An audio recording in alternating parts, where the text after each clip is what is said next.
Look around, leaves are brown, and the sky is a hazy shade of winter.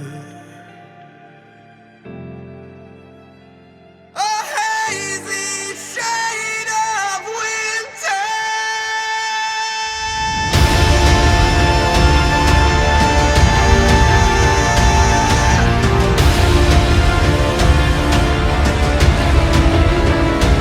Look around, leaves are brown, and the sky is a hazy shade of winter.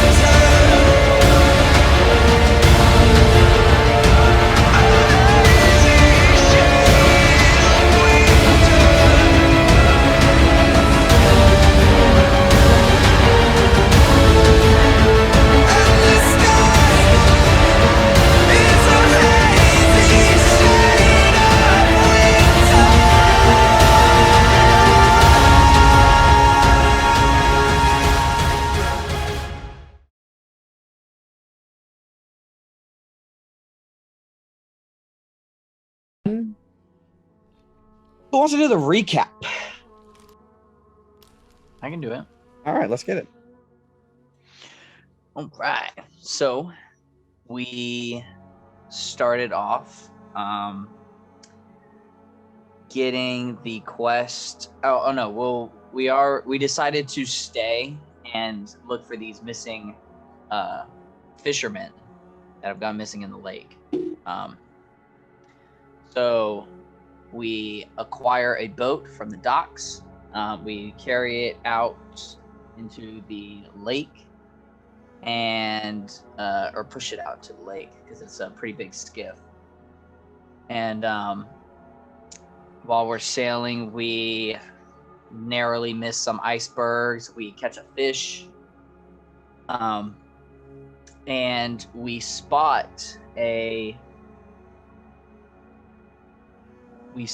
the rowboat that we assume to be part of the fisherman's crew.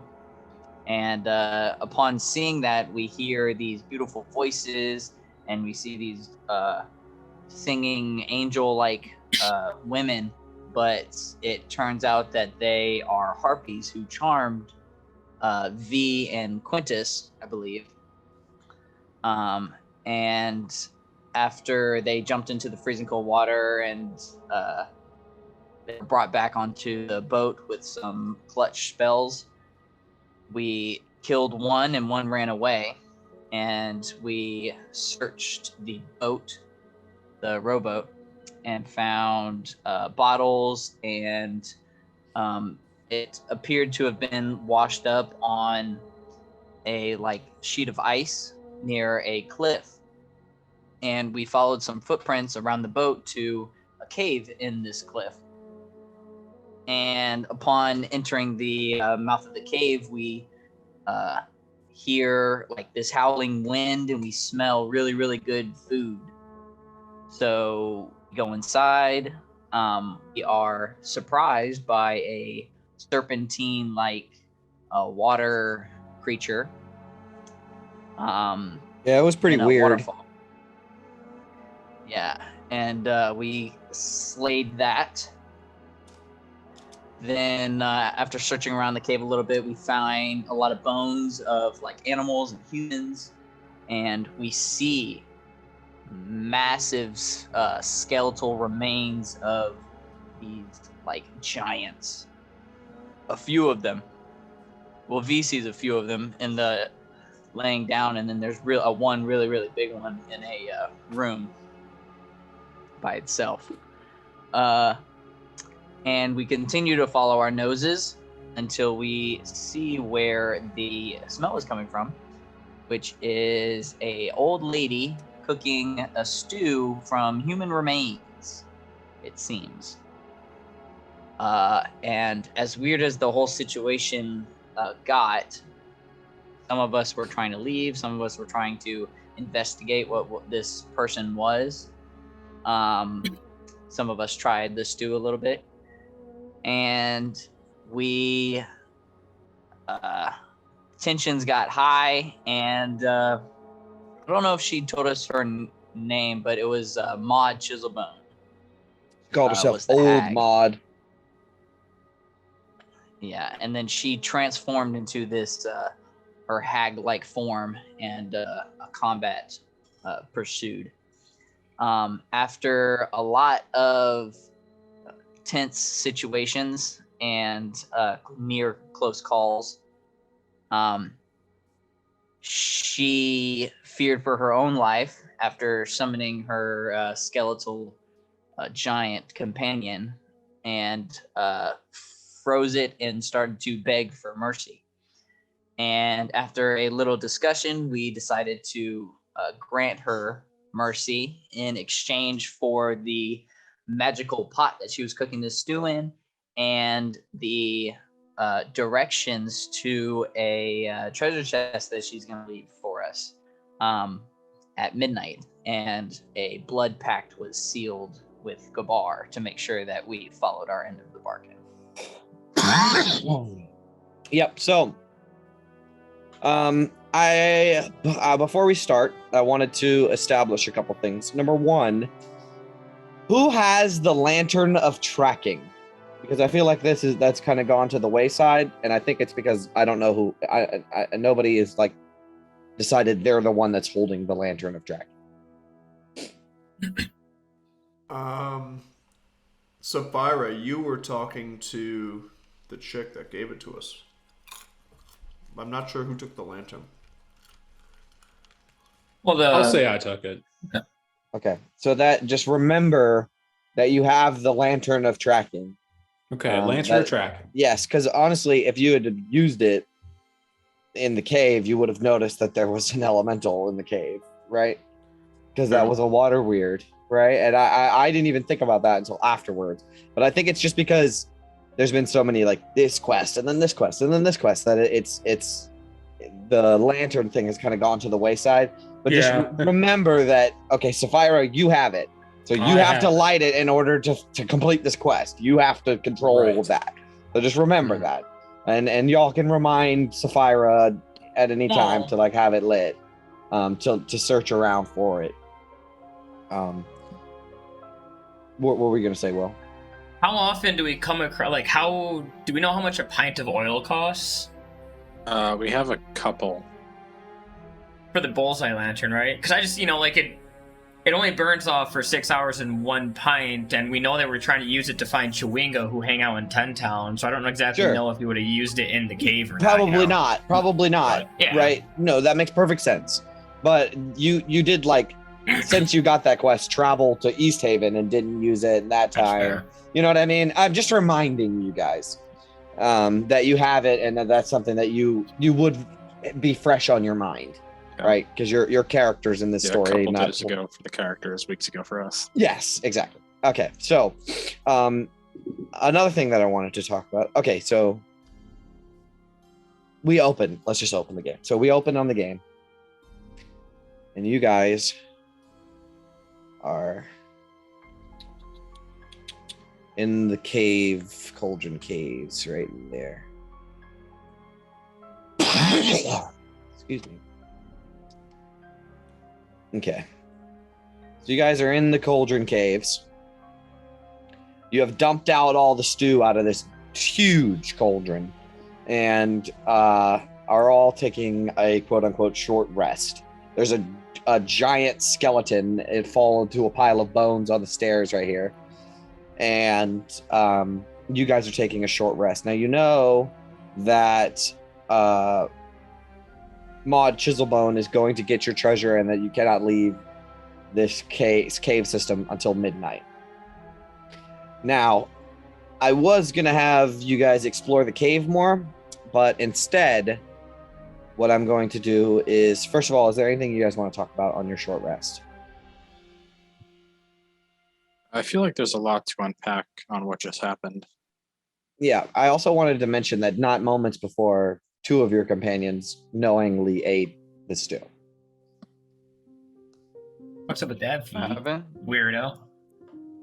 Yeah, can we unpack all that? Yeah. Have you guys never read a storybook, Creepy Old Lady in a Cave? She was eating an eyeball when we walked in. Just sometimes there's just not a lot of food lying around, so you just kind of make do with what you got. You never eat an eyeball? Oh, It's a delicacy down south. What part of Luskin are you from? Way south of there.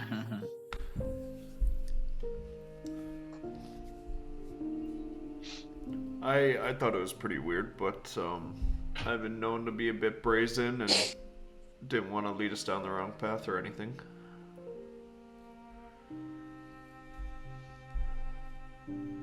I still say we should have fought her to the end. Yeah, but then we wouldn't get the Agreed. treasure. Yeah, I mean, when you got a hammer, everything looks like a nail, right? exactly. Not to, I mean, a few of us weren't doing too hot, and there's still that giant, big fucking skeleton thing looking. Yeah. Yeah, that was a The one stalemate at happy? best. That we didn't have to deal with. Out of character, who ate the stew again? Gabar and V. Do I feel any weird effects from it? Mm-mm. Not growing like a third arm. No. So yeah, speaking of stomach bugs,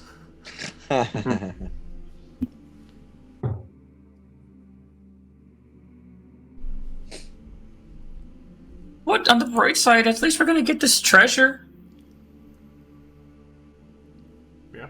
I'm still not entirely sure about that. Well, I'm still not entirely sure about trusting her at the very least. Sapphira is just kind of like sitting down, like her fingers are kind of like impatiently like wrapping along the hilt of her axe. I know you guys wanted to keep going with that, but that surrender looked much better from under the shadow of a giant skeleton. Yeah. Fair enough. It's best we walk out of here with all 5 of us. Right. 6. There's 6 of us. Right. Oh, he's quiet. All Forget. finger guns in our. He just nods. So what's the next play here, boys? We'll wait till midnight, get the treasure, and then report back about the buncho knuckleheads, I guess. What are we gonna do with this here cauldron? If we empty it out, I should be able to roll it to the boat. Okay. Wait, what do we mean? Once we get back, are we gonna give it to the townsfolk of, East Haven? Are we gonna try to make our way back to Bryn Shander with it? One of the bigger cities, maybe? You do own a inn/tavern as well. An inn/tavern that we perhaps own? That would really cut down on the overhead. What'd she say? You just gotta fill it with water? Yep. Can I actually use a bit of this short rest to try to do a full identify on it? So because it doesn't require attunement, I don't know exactly how that works, and you don't have identify, do you? No, not identify. I meant Can you can spend a short identify it? rest too. No, not using the identify spell, but you can attune to it for a short rest. I get what you're asking. Sure, I'll allow it. You can study it and for during the short rest and try to figure out what its whole deal is. And you've seen the art, like I described it before. It has satyrs and fairies dancing and drinking on the outside of it. But here, yeah, during your short rest, you can study it and get that.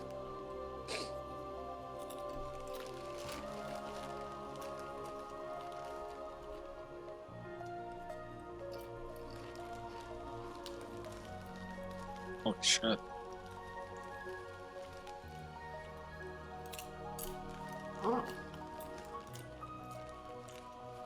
So it can basically, I think I did all the math for it, and it does 300 people a day, something like that. Yeah, so what is that? One serving is 120 people?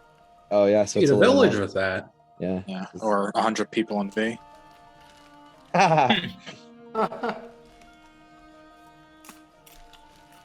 Yeah. Damn. We could do one city a whole lot of good with this. Yeah. Honestly, if we can get a way to keep this thing mobile. Got our own little mobile soup kitchen.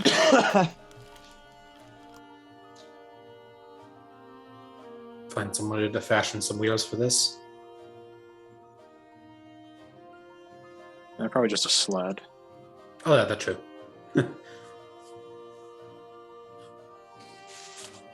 Do like the idea of cutting down on the overhead of the inn, though. You know, I don't know what the population of Lonelywood is, but You have a Probably vague feed all of Lonely you have a this thing. vague idea that it's God, I might out somewhere. just about 100 people. One Damn. serving of So this you, thing. you could feed them all day, One hell of a potluck. the whole town.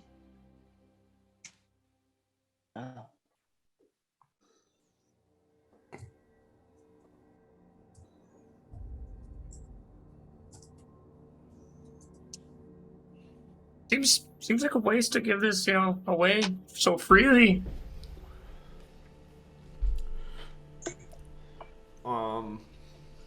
Could be a pretty big bargaining chip if we need, but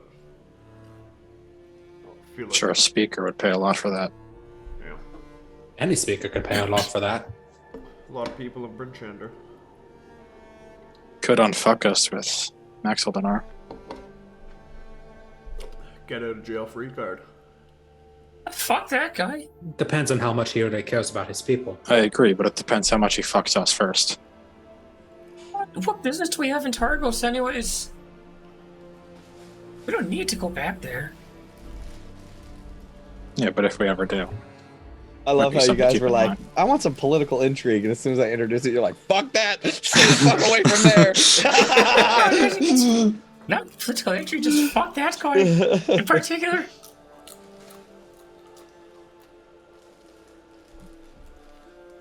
Well, we might end up getting entangling with them again in the near future if they're partially if they have their hands in this Bremen situation.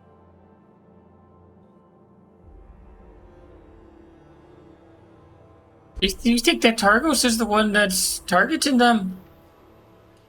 Could be. Not saying they are, but at this point, Oh, if no, the that makes rumors are sense. to be believed, who's to really count it out? Is that where we're going next then? I would like to go there next. So you got a friend in Bremen, right? Hey, a friend. Well, acquaintance. Friend you got out with? Yeah. Well, friend's more like a mentor.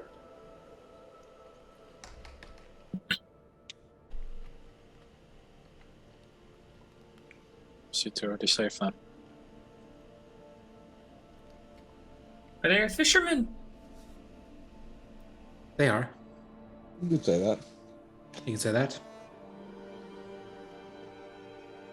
Wherever we go, it's gonna be a bit of a bitch to move this fucking cauldron, though. If we get a big 50 enough sled. pounds. Maybe a payday, we could pitch in for a dog and a sled. Probably a single dog could carry this thing. I pity the poor dog that's going to have to carry this.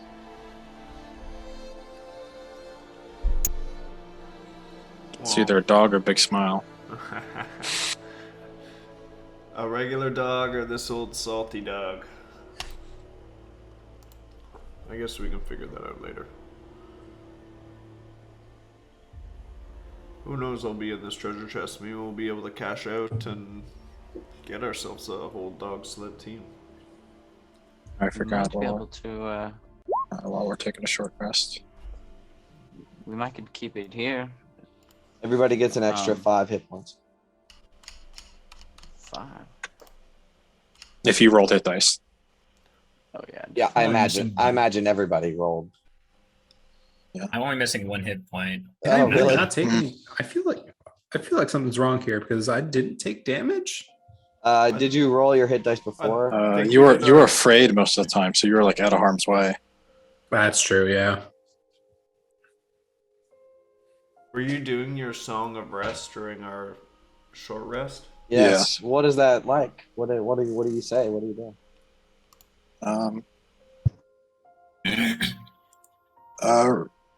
Retell some old storybook I read growing up about some creepy witch in a cave. Oh, perfect. This is why you don't trust them. Here, Sounds about here. right. Sounds about right. All right, so yeah, you guys get the benefits of your short rest, and I'm gonna do a couple of cutscenes real quick so I can get this cave over with quickly. Is there anything else you guys want to talk about quick on your short rest, or you want to just go? Because we're running late, I want to go ahead and burn through the unimportant stuff. Let's do it. Okay, so as you guys kind of wander around after your short rest to kind of explore the cave more, you see this area over here, right? U8. It's this pool that an underground river like a cave opening kind of goes to a waterfall, and there's this huge deep pool. And yeah, you guys can see that there's giant skeletons resting at the bottom of the pool, like several of them. And that's an interesting thing. So you guys explore some more, and actually, why don't you all put your tokens on top of Big Smile here in U8, in the room with the giant things? Okie dokes.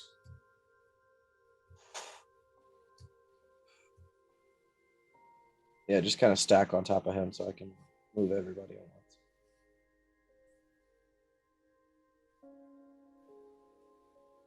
There you go. All right. So you guys do a little bit more exploring, and you end up in area U3, which is whoa, don't do that, which is over here. Whoop. So as you explore the cave more, it's all large ceilings and wide passageways. But when you make your way to this room, you see some strange carvings on the wall. They kind of get your attention.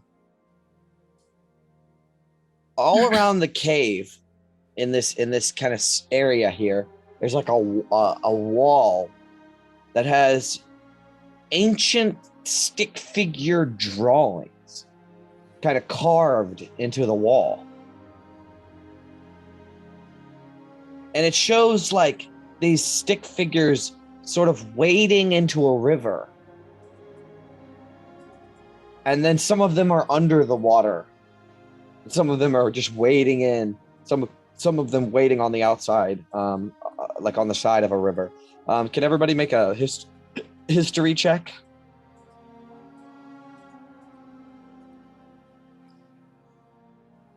Very good.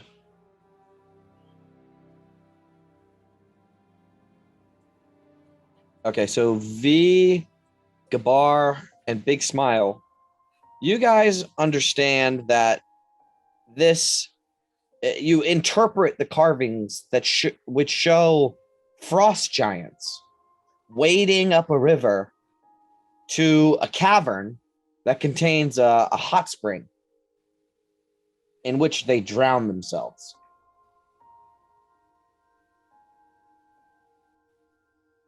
And Gabar, with your super great intelligence history check, you can determine that this is a sort of self-sacrifice of like the elderly. Like elderly frost giants that didn't die in battle came to this cave system to drown themselves.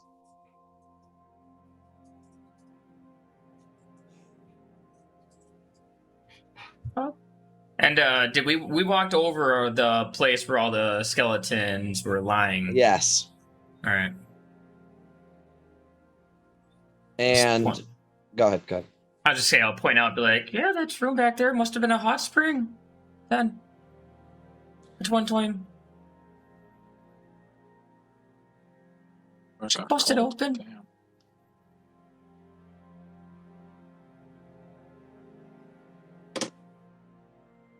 I've already met Samar.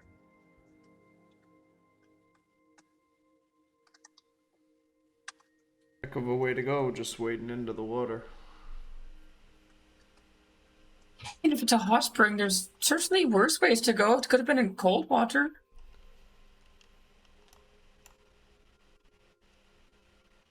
So you guys explore the cave some more, and you get to this bridge that crosses across this cavern, and each of you carefully walk your way across, and you get to this room. Now, in this room, you can see the charred remains. This cave contains an abandoned campsite. You can see the charred remains of a campfire and 3 torn out pages, only partially burned, from a journal written in Dwarvish. Do any of you read Dwarvish? I do. Perfect. So you pick these up, and as you look at them, there's a couple of noteworthy passages written in Dwarvish. It says, "These caves are sacred to the frost giants. The carvings on the wall suggest the giants came here to drown themselves. That they use the hot springs as a sacrificial pool." And then some of it's burned away and smeared and doesn't make too much sense. And another one says, "The wind truly sounds like a wailing woman. One could easily go mad in this place." As you recall, I had the wind playing all through the last session. And on the last page, it says, "I think there's someone living in these caves. Shortly after discovering the hot spring, I heard what sounded like a granny singing. When the song ended with a shrill laugh, dread sunk its teeth in me. Ye gods, that horrible cackle. I shall leave these caves in the morning and never return."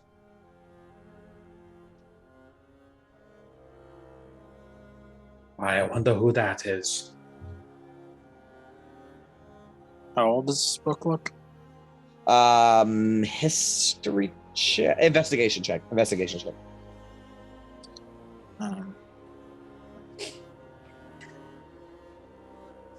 Um, Older than a couple of days for sure.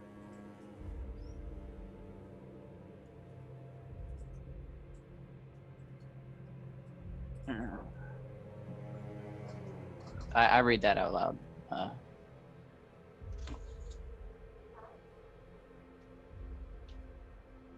Quick question about languages. Yeah. Looking at the Gnomish language, it says that the Gnomish language uses the Dwarvish script. characters. Yeah. Yeah, would I be able to read Dwarvish and not be able to speak? I can't. It's just like the same. It's like Spanish. Okay. Right? Spanish uses English characters, but that doesn't mean that you can read. I didn't pure really know what I was Spanish. trying to like say with that. But that Right. makes Well, sense a lot of other languages use, like even Draconic uses Dwarvish script. Right. So like it's the letters itself, not the language. Right. It's like Spanish. We can That makes read it if sense. it was written in English, but it's written in Spanish. So the letters make sense, and you could alphabetically say each letter, but you couldn't Don't know read what it's it. saying. Right. Gotcha. That makes sense. All right. So in order to expedite, is there anything else you get? That's all the fun, important things that you find. There in wasn't this a cave. name in this journal. There wasn't. any It of wasn't these even a journal. It was a couple of ripped out pages. Yeah. Any other cool shit lying around in this place? It's just There's no. not a moldy old bedroll. Yeah. Yeah, half frozen to the ground. But other than that, no.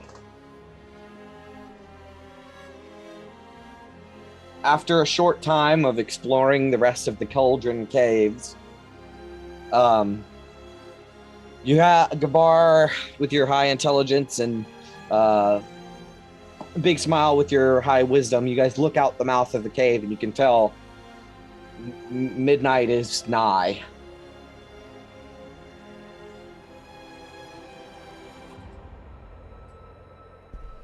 Oh, I think it's about that time, boys.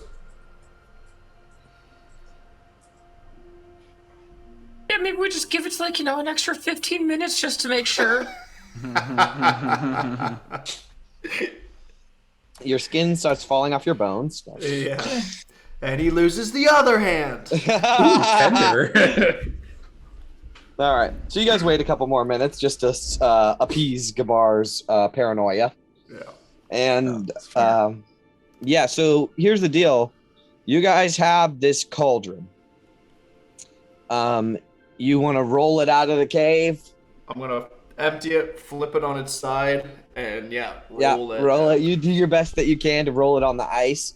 And it works pretty good. And you get it out to the outside. And you guys want to load it on your boat?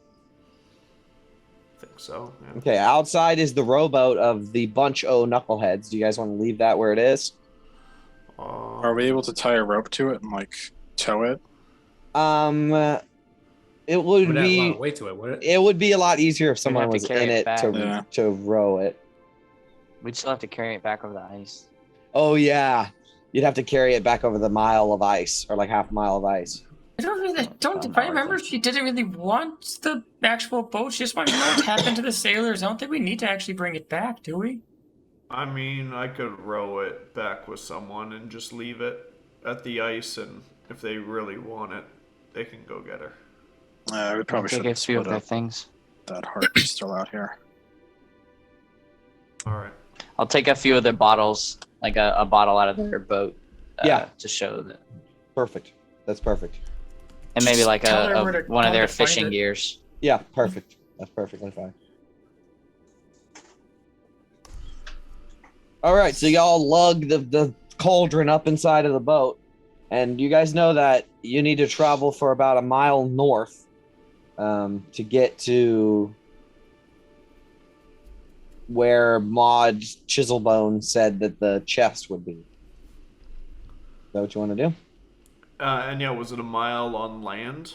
Right now, there's a sheer cliff face, All right. and then ice that like butts up against the shore. So you think it'd be smarter with your survival skill. You'd think it'd be smarter to take a boat. Okay.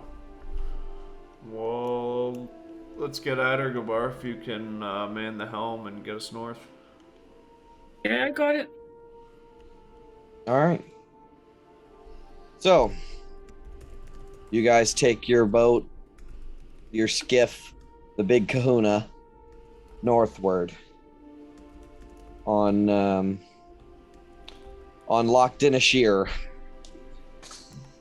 And you travel northward for some time. And you see it glinting in the moonlight, reflecting off of your lantern that's lit on the end of your boat. On the shore, couple feet away from you, there is a chest. Oh shit. Yeah, there's some there's some frozen ice, and then right on where the shore touches in between like these crags of this tall cliff face.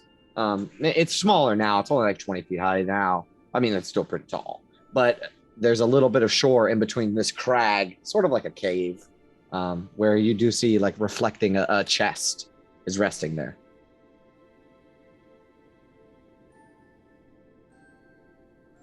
Any white ladies around? Not that you see. What does this chest look like? Like, is it big? As you look Is at it, it, it's rotten? it's maybe the width of your chest, 3 feet, let's say, a little bit wider than your chest. two foot tall. But do you want to get closer to inspect it? Yeah. All right. Yeah, I suppose. It's pretty big, but it's super rusty and it's waterlogged. You can see that it's swollen, and the whole bottom of it is green with algae, and it looks like somebody had to wrench it free of the dirt or like the silt at the bottom of the lake. But there's no lock on it. It's just shut. Regular person was getting that out, that's for sure. Looks like maybe this bargain paid off after all. So is everybody around the chest? Yeah, let's see if we summon a ghost when we open it, though. All right. Who wants to open it? I'll do it. All right. So we get the kind of shot where it's from the chest perspective looking up as all of your heads lean in to look over at it. Even Sonar with his whole scarf and goggles and everything, everybody leans over the chest. And it's thrown open. And you can see that there's a layer of water inside, along with hundreds of gold pieces. Hundreds. Holy shit. Yeah. There it is. We're fucking rich. Fucking hell. Where am I gonna retire to? Yeah, let's start counting this. Sure. As you stick your hand in to just sift through it, I need everybody to roll initiative. Yeah. In a second. I'm like making sure it's real. It's not just like illusory tin. Mm-hmm. Oh, the hag would have been lying then because she said it's real gold. Yeah, well, She'd have a Maybe, bad time if she lied in a Yes, deal. she would. You're right. So we took a short rest, right? You did. yeah. All right, cool. Channel And Divinity is it's back. so late. Yeah, we're fucking And drawing night a lot of owls. energy. And then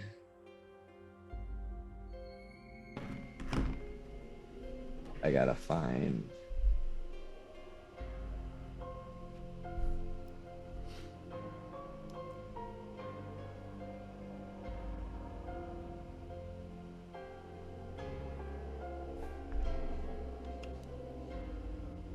Is it 4th of July for you guys this weekend? Yep. Yeah. Can't wait. You guys party fucking hard this weekend or what? I just got a brand new electric smoker, so Oh, Nice. can't wait to Ooh. bust that bitch out. Making some ribs off of that, or Yeah. nice. Where do you the live plan. again? Wisconsin. Road trip. All right, everybody, roll initiative. You're all What are those? surprised. Did you clear our 6. Yes, I did. Ah, Oh no. look at these guys. Oh, they rolled well too. And you're Lots of surprised. Yeah. Okay. So did V not roll? No, wait, no V. And catch these hands. Yeah. Yeah, it's the opening the chest, that breath of relief when nothing happens, and then this. Yeah. Oh, So as you put your hands in to try to dig it out, you see some shifting, and then suddenly 4 severed hands of different shapes with these long claws and bones sticking out the backside just leap out and begin grabbing onto your skins. Let's see. I probably have a handout for this, although I imagine all of you have seen these guys before. Gabar, your hand's back for revenge. Here you go. He Here's brought a- in fucking friends. There's a handout of it. Yeah. Oh. Yep, and they get you guys surprised. So let's go for Gabar, Big Smile, V, and these people right here. So the first one is on Big Smile. Let's do it. It has advantage. Oh, it's on a whisper. Oh, you got a crit. I whispered. Yeah, it. right. I did. Here, I'll put it back on normal. Fuck. Yeah, Right in the it's eye. okay. It's not bad. It's not that bad. He gets 4 slashing damage. As it crawls up onto you and begins tearing at your skin, like underneath your coat, right? As it's like crawling into your shirt. The next one's going for V. It has advantage. It gets 15. V. Hello? No. Frozen. Oh, there. Okay. Yeah, I was trying to remember if I cast a mage armor and I did. Okay. The next one's on Sapphira. 16. That misses. All right. And then Gabar. 11. Misses, but you gave me mage armor at the end or at the beginning of last session, Yeah, right? She twin spell. So I would still have that. Okay. Yeah. But here's what happens. They jump out and begin crawling on you, right? But unable to like pierce your flesh. Next in the order is Gabar. Gabar, you have a hand crawling up your face. I'm surprised, aren't I? Oh, it's the round again. Yeah, that's right. So they get a whole nother round of turns. Yeah. Fuck yeah. All right. I should have just rolled for everybody twice. Okay, big smile. Nope. V. Oh, they don't have advantage anymore. Nope. Sapphira and Gabar. Boom, boom. Sapphira got an 11, and Same Gabar roll. they miss. Oh, it's All an 11. Okay. Yeah, now it's Gabar's turn. Yeah, they don't Okay, have advantage anymore. All right. Shit. It's on your face. I'm It's gonna be at disadvantage if I'm gonna try to test strike this thing right off my fucking face. Okay. This is at disadvantage, excuse me, Right. so I'll just roll one more time. 12. It just hits, so it's Okay. so it's a glancing blow. If so it's glancing blow, then it doesn't it do doesn't any take damage. any damage. Yeah. But it would at least tell me if they're resistant, immune, Oh, or let's any see. of that stuff. Nope, not any damage types. Not of any of those damage types. All right, they all it doesn't do any damage, but at least I can be like, "Fuck, they're good. Just fucking whack them." Okay. Now it's Sonar's turn. Sonar says, Hold still, air there. and I guess he's just gonna try to whack it. This is gonna be funny. It's gonna fucking hit me in the face. Let's hope not. All right, here it comes. Here it comes. A 14 hits him. He fucking smashes the shit out of it. So he takes What? his 19 damage? he takes his staff, and it begins to glow with this white radiant light, and he holds it over towards Gabar, and it singes the creature, and it just burns away into nothingness. So that one's dead, and Sonar nods towards you. Something about like I do despise the undead. and now it's V's turn. All right. V is pulling a dagger, Mhm. and she's just trying to Stab herself. just hold this. Yeah, try to hold this thing in place, and Yeah. like try as best she can to like slice at this thing All right, without Let's get it. hurting herself. All right, if you roll a 1, you stab yourself. All right, that's fine. I'm down with that. Dagger roll. Oh, that's a 9. You miss. At least it wasn't a 1. You missed. You try to grab onto it and stab at it, but it crawls up your arm and begins crawling into your shirt, like behind your coat. That's your turn. Yes. Big smile. I'm gonna undo a little bit more of my coat where it's on my chest. Yeah. And look at Quintus. Be like, take the shot, you got it. And I'll like use the help action to try and give Quintus like a nice slap at this thing. Okay. All right. Quintus, you're up. I'll also pull out a dagger like you, sure? All right, you have advantage on the strike. Oh yeah, There you go. it's dead. Cool. So you open up your shirt, right, and it just crawls out of the way. And Quintus, you take this time to just stab into it like you're about to stab Big Smile. And Big Smile, a thought does go through your head like, oh, maybe that wasn't so smart. But he strikes right into the hand and it, and then dies. Nice. Yeah, Real disanimates. Shallow and quick. Kebab it. Good job. Yep. All right, Sapphira, there's one on you. That was a close one. There's one right on me. Yeah, it's in your hair. Not my hair. Yeah. I got a javelin, I suppose. I can probably try to stab at it with that. All right, let's get it. Actually, can I do a total? Nah. I'll just do a javelin. All right. 24. That hits. You kill it. You Nice. impale it. Yep. So you just Push quickly it down impale into your spiky hair. Just Yeah, oh, yeah. just like That's it. whoosh. Yep. Oh, that's gonna take a little bit to clean up. A black blood like drips down into your hair. All right. Well, there's only one left. The one on V. Get it off. And it's going to get a 20 to hit. Nice. That's it. For in my coat. for piercing, as it scrapes a claw across your where your collarbone is.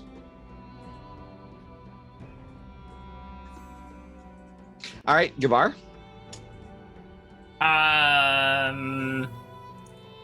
I'll come over here, hold my hand out, steady aim, test strike again. Okay. 24. Oh, yeah, you kill it. Oh, 3 points of damage kills it. Damn. It only has okay. 2 hit points. Okay.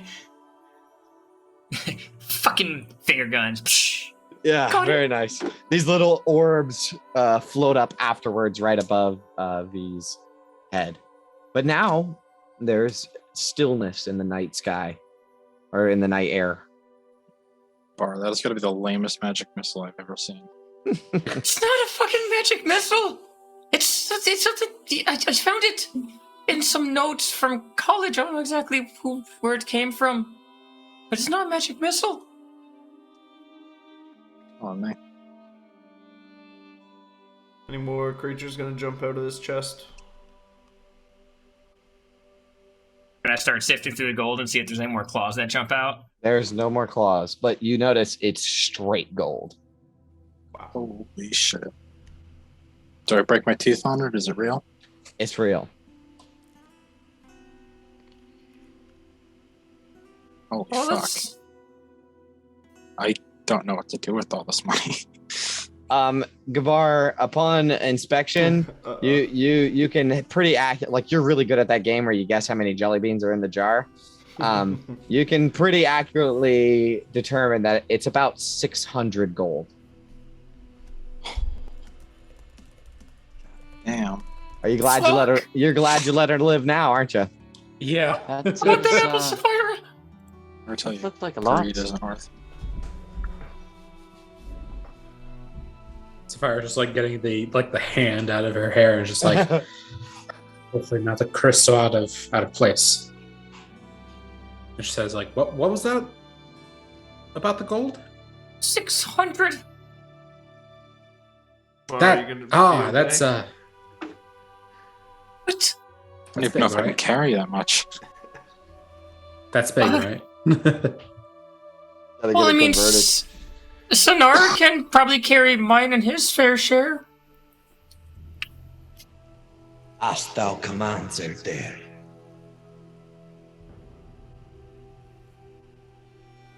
Are we chopping this up right now? We each got 100. I mean, does Sonar want money? So now, if you don't mind me asking, is there would you like some money? Do you have a need for it? I have no need for material objects. Money has no value to me. I'll elbow Sonar, be like, "You want the money?" No, I don't do that. Do you? Because he'll No, he'll go right with No, you, man. I'm not gonna be a dick to everyone. I would not do that. He doesn't need money. Yeah, we'll all pitch in for some components for him. So what? We got $1.20 each then, eh? Yeah, holy shit. Yeah. You Are thought you we were just struggling before. putting that in our inventories then? If you can carry it. Yeah, I was gonna see. I can carry it, huh? Got a pound to spare. Oh wow. Yeah, so you guys just fill your fucking backpacks with gold, and now you're like laden Yeah, with sound gold. like fucking elves in a Christmas. Yeah. Yeah, you guys jangle all over the place. With this much gold, everybody has disadvantage on stealth checks. I mean, Sonar's definitely carrying mine for me. Oh yeah, no doubt. Are we sure I we think want he's to too- take this lot to East Haven? Gonna have to be careful. I know, but I'd rather not come back out here for it.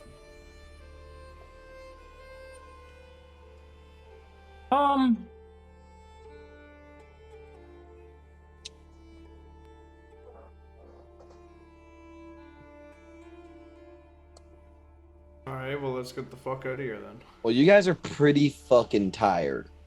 Yeah.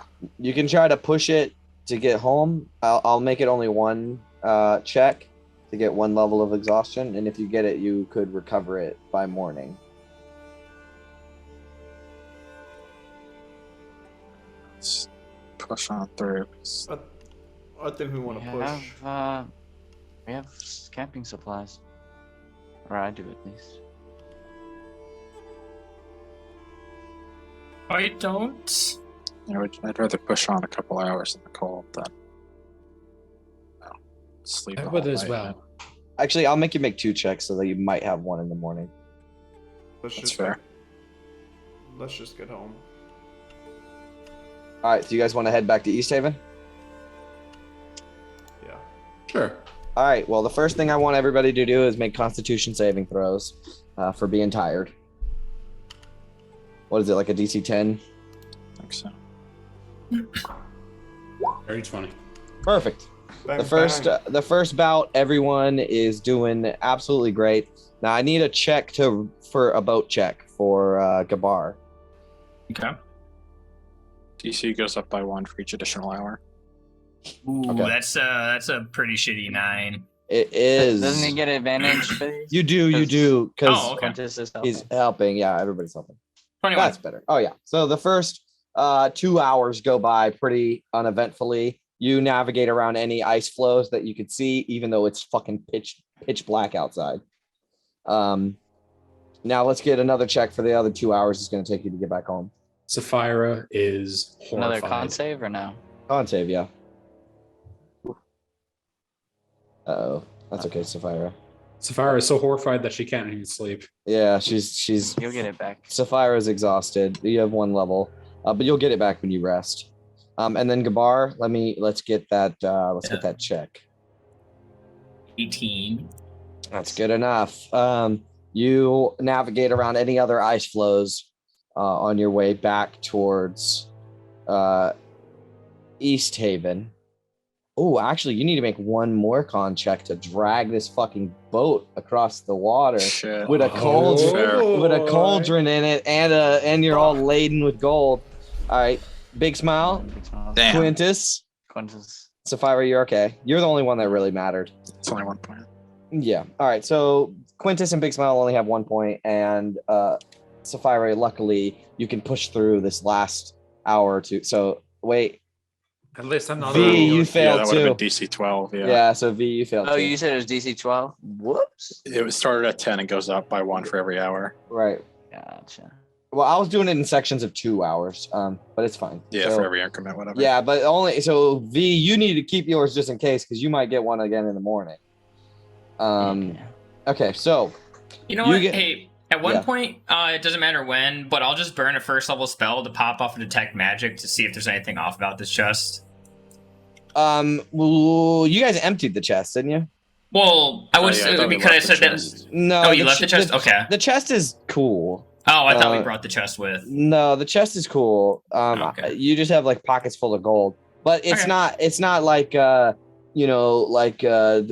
Black It's not Pearl. cursed. Right. Removing one gold piece. I was doesn't, actually like- just thinking about that. Like, are we cursed? No, you're not. However, there is a strong magic coming from the magic coming off of the cauldron. Yeah. And coming off of Sapphira's axe and V's crystal. Nobody else has magic stuff, right? All right. Well, you guys pull the boat back to the fisher's dock or the angler's dock. No one is in town. It's like 2 o'clock in the morning, 3 o'clock in the morning. Actually, it's like 4 o'clock in the morning. You guys are exhausted. It's up to you guys what you want to do now. I'll pull you over to East Haven. Sleep. Definitely need some rest. Oh, it's just gonna be a travel day anyway. Yeah, you guys are gonna have to sleep in tomorrow. And actually, the angler's dock is pretty close to. I mean, it's not. It's pretty close to the White Lady Inn, actually. That's where we'll go. All right. So what do you want to do with the cauldron? Roll it into the room. Are we lugging this into a room? All right. So you drag this fucking cauldron into the inn. The whole place is silent. There is not a patron. What's the word? Like a employee working. It's not one that you recognize. You haven't seen this person before.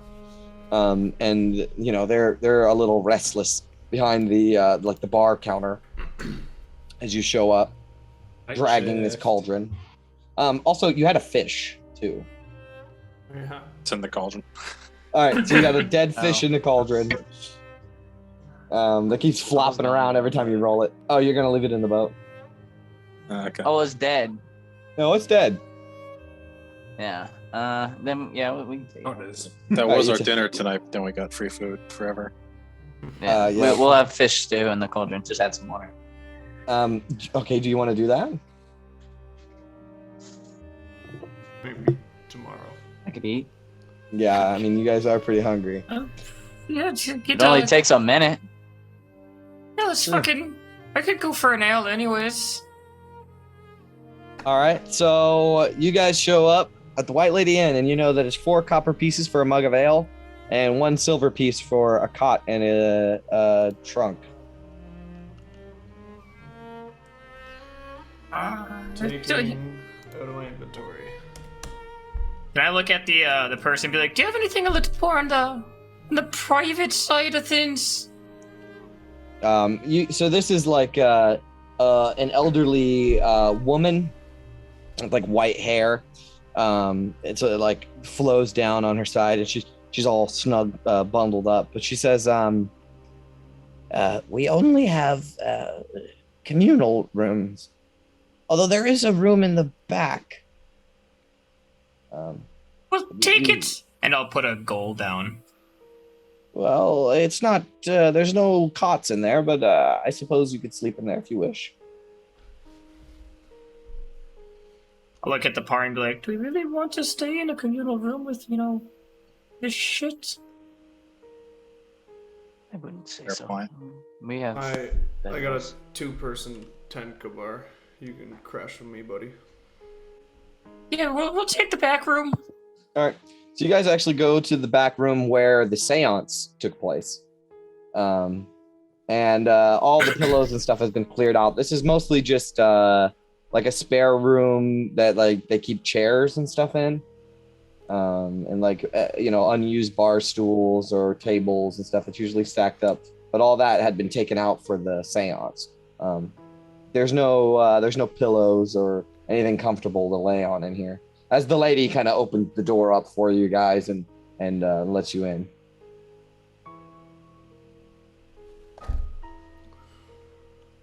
I'll start setting up Lay this out my bedroll. tent. Yeah. What do they Thank say? you. Any Yeah. port in the storm? The older woman will say, "Is there anything else I can do for you this morning?" Maybe a gallon of water. A gallon of what? Certainly. That's a lot of us. We're very thirsty. 2 copper. Mine or 2 copper. Yeah, she gets it, and it'll be out in a minute. And she'll, after a short while, she'll bring you back a gallon of water, a pitcher full.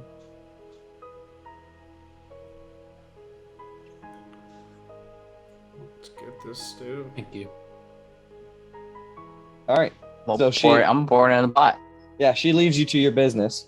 She didn't ask many questions. Obviously, information is worth something here in East Haven, so people tend to not ask questions. Although she did give you a bunch of strange looks with a dead fish in a pot and this big ass pot, and you guys asking for water in a spare room. I mean, it's all very bizarre, but she doesn't ask any questions.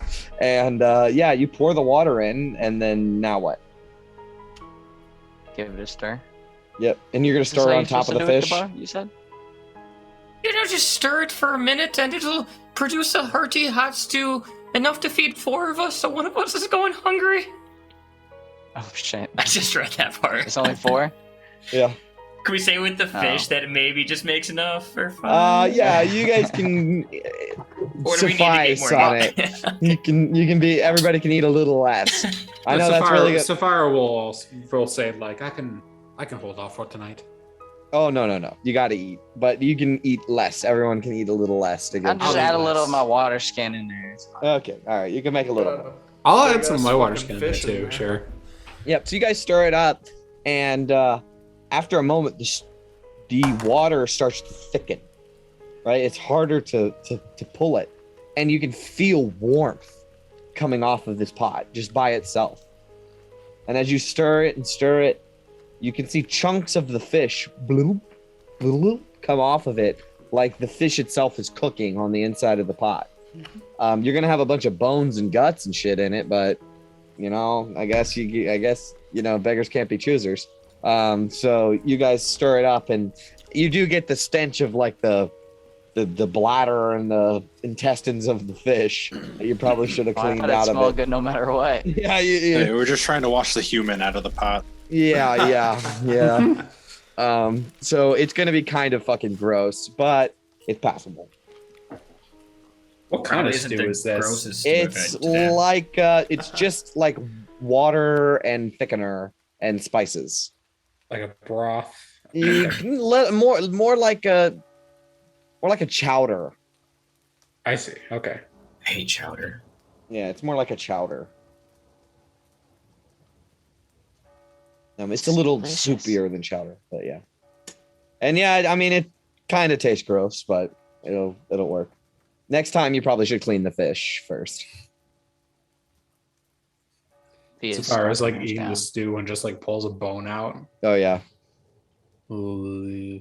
You gotta like run it over the roof. You gotta run your tongue over the roof of the mouth while you're eating it so you don't swallow any of those tiny little fish bones. Yeah. But yeah, I mean your meal's done and you guys eat it and the pot's empty. V's in there with her hand scooping out whatever you couldn't get out with a spoon and licking it.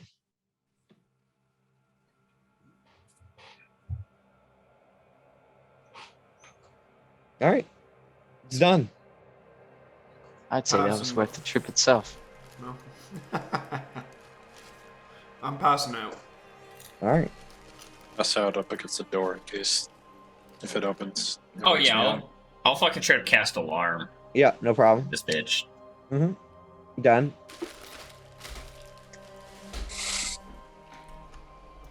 Can I roll my bedroll out, like facing that corner where I saw that figure Yeah. last time we were in this room, Yeah. and just lay there, looking at the corner until I drift off.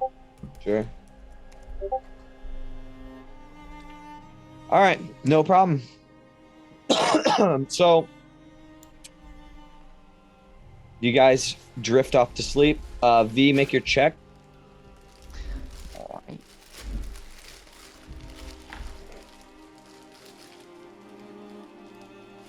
what is it, like a 10? You're good. Though you can feel the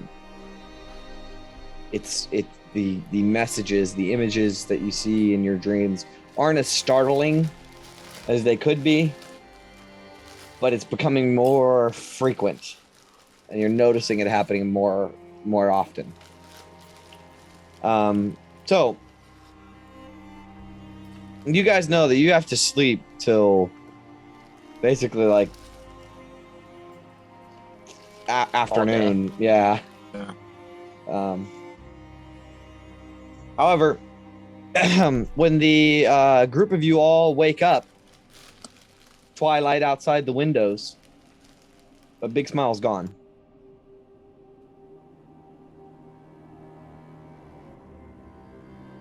Has anybody seen Big Smile? What? Big Smile's gone? He didn't tell you anything, Gabar? No, he usually. I know he likes to go out and get tea early, but usually he at least. I don't know. Is back by now. Maybe he's out for a run? I'm going to pull. Do the windows open in this room? Yeah. Can I open up a window and send Grim out and be like, fucking just do a quick sweep around the area, see if he's around? Sure. Send Grim out. Why don't you make a perception check for Grim? With Grim stat block, I can do You have that. you have advantage, right? Yeah. 15. Big Smile, does Grim find you? What does Grim see? Fucking hood up, just along the shoreline.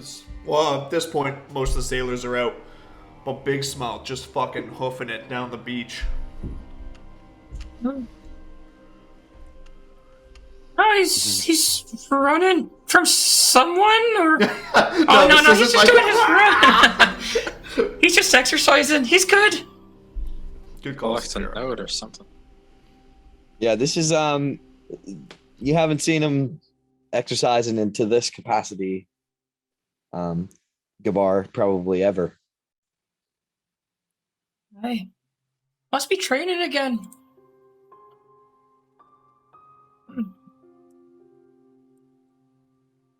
I thought fighting giant skeletons is pretty good training, but Thought dragging that boat last night was enough. He just never. He's like kind of never stopping kind of person.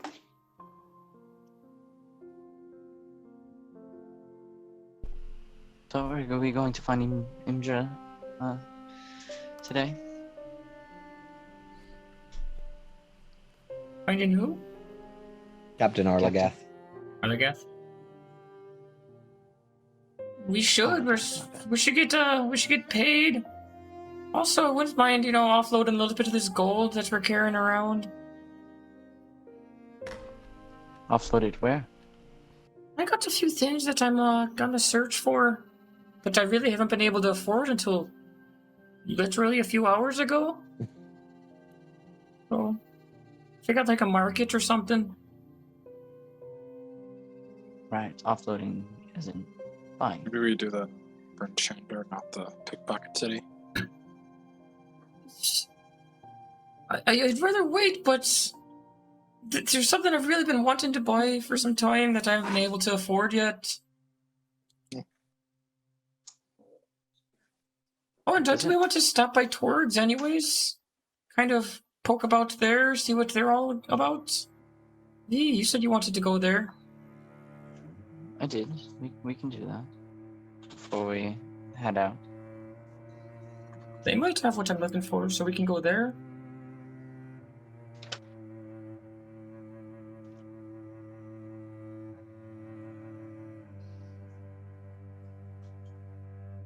Does everyone want to go, or Yeah, some of you us guys are going. see Captain? All right. Well, the town hall's on the way, so Do we want to leave the gold in here with Sonar to watch over, maybe? Instead of walking through town with our pockets jingling like we're a merry band of, ferrymen? Given how there's rampant thievery around this area, I think we should leave it here.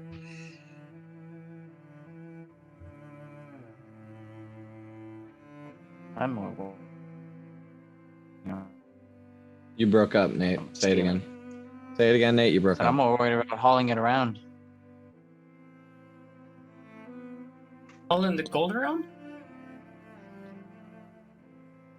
Yeah, I'd rather not. I'm not worried about someone stealing a 50-pound cauldron. Oh, they were talking about the gold. Oh no, I'm leaving my gold in here with Sonar, and I'll leave him watch over the room, and Yeah, I'll leave a chunk of it behind here for safekeeping.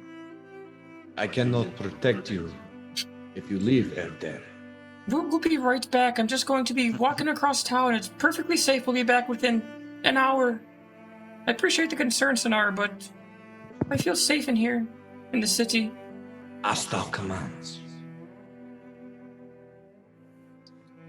Many of you have some long-lasting illusions. Mine can only do a minute, but just make a sack look like the flat floor.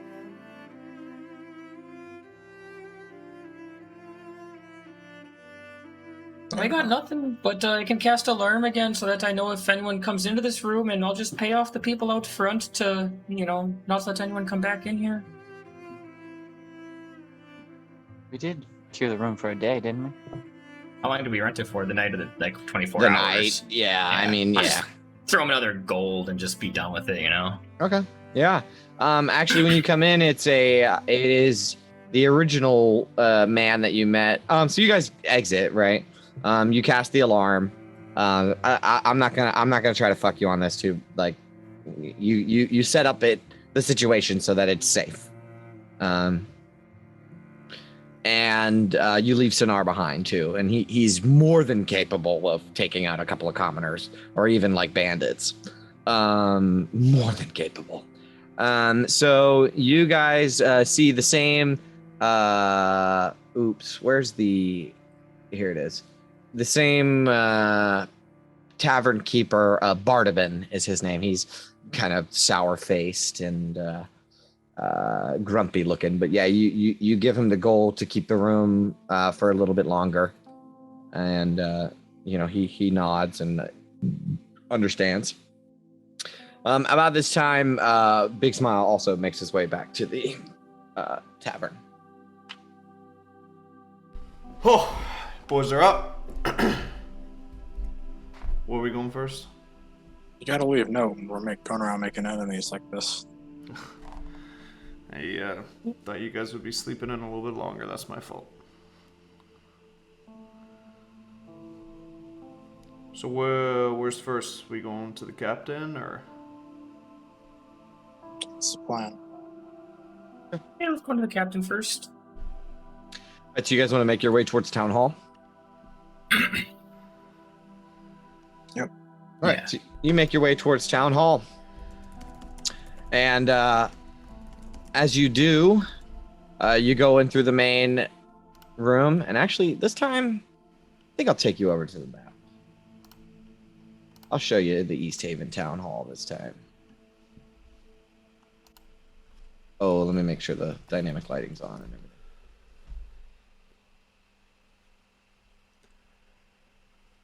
Okay, I think this isn't going to show the whole goddamn town hall all at once. Yeah, it doesn't. Okay.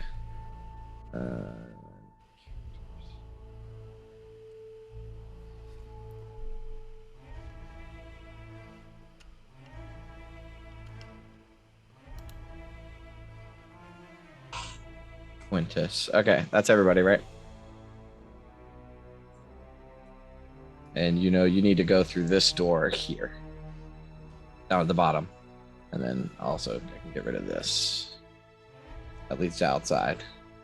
So like again, I said in this room there's like a knucklehead trout on the wall that has a name and whatever pulled out by these people. There's a painting of East Haven and stuff like that. But you make your way into the next room, and going into this room, there's like a bunch of desks and stuff, and there's people moving about and signing paperwork and stuff like that. But the usual what's her name, Kit Tat, and the other guy, the halfling Deacon. yes, neither of them are there. But you do see a human woman who's pretty young, maybe early 20s, and she has really big brown eyes, and she greets you guys and says, hello, how can I help you? We were looking for Captain Arlagath. Yes, I'll go get her for you. Just wait here. And she'll exit out of this back door. Oops. She'll exit out of this back door over here, moving past like people and stuff like that. And shortly after, she comes back with Captain Arlagath. And I don't have like a specific token for her, but I'll put a token on the board for her, so you can follow her. Stat blocks.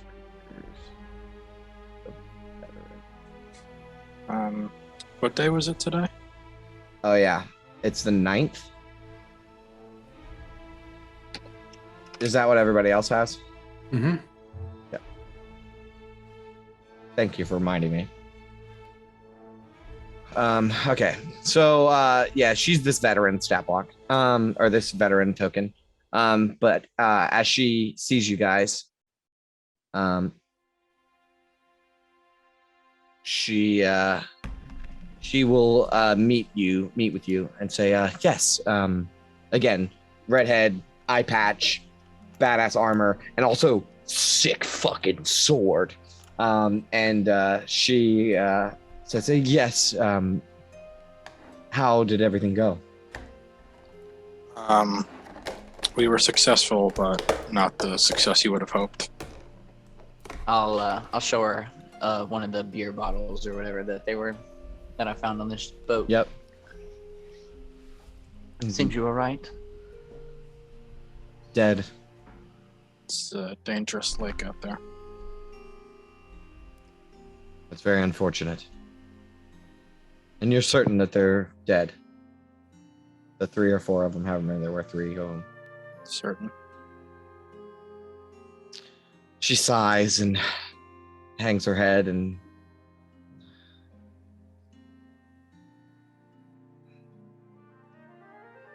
it's a sad, it's unfortunate. They're the only folks that have gone missing out there? To my knowledge, yes. Sorry, we were the ones that had to bring the bad news. We ran into some harpies out there. One got away, so... Harpies? Thing-song creatures? Yes, I'm familiar. She sighs again. The 10 Towns used to be a much safer place. Since this everlasting winter, the nasty denizens of the Dale have been wandering closer and closer to the towns. Desperate people, desperate animals, desperate monsters.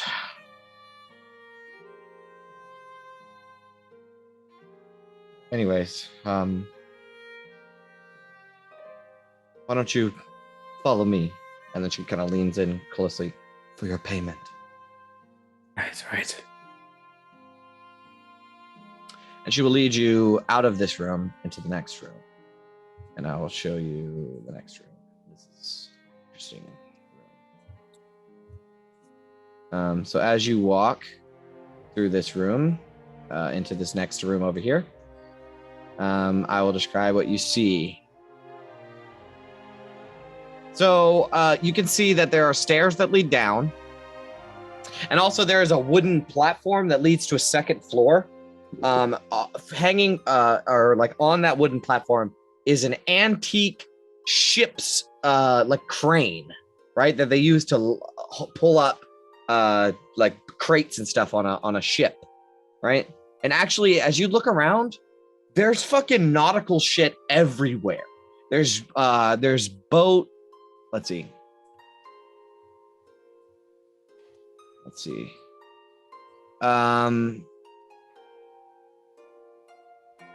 There's ship steering wheels, portholes, flags, sails, all various and sundry of things hanging on the walls. However, in the center of the room, there's a black masthead. And looking at it, each one of you just gets a cold shiver down your spines. It's not fun looking. In fact, it looks like some sort of demon. Big, burly chest, huge arms, black wings furled out behind it, and these two big horns coming out the top of its head. Why don't you, whoever thinks that they might recognize a demon, make a Arcana check? Do it.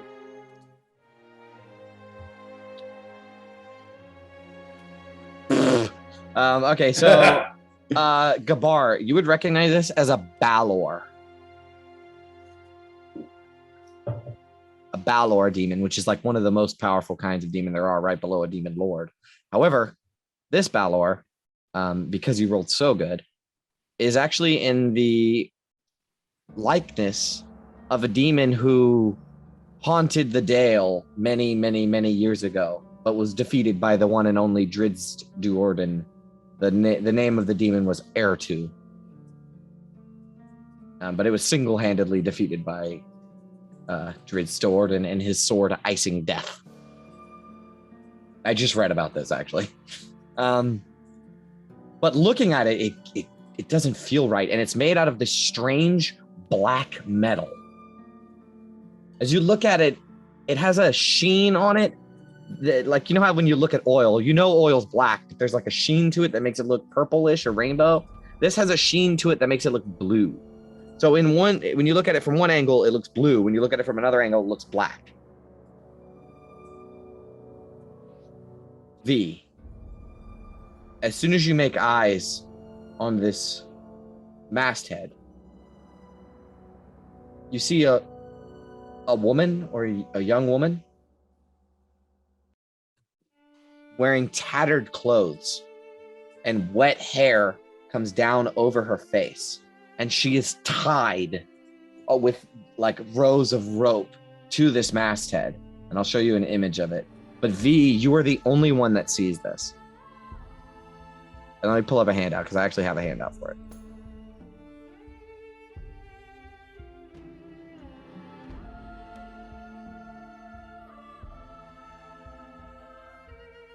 I gotta find it though. What it's called?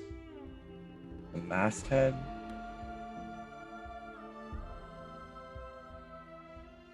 No. Oh, I'll find it.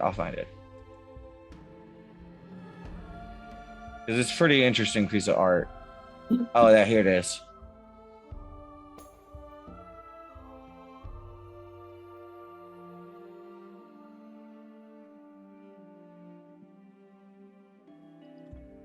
And V, you see this woman clear as day. And as she looks up, like actual human looking. yes. And she looks up at you, but you never see her face, and then she disappears. The ropes too.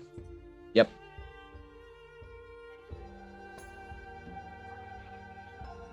And Just say under my breath. yeah.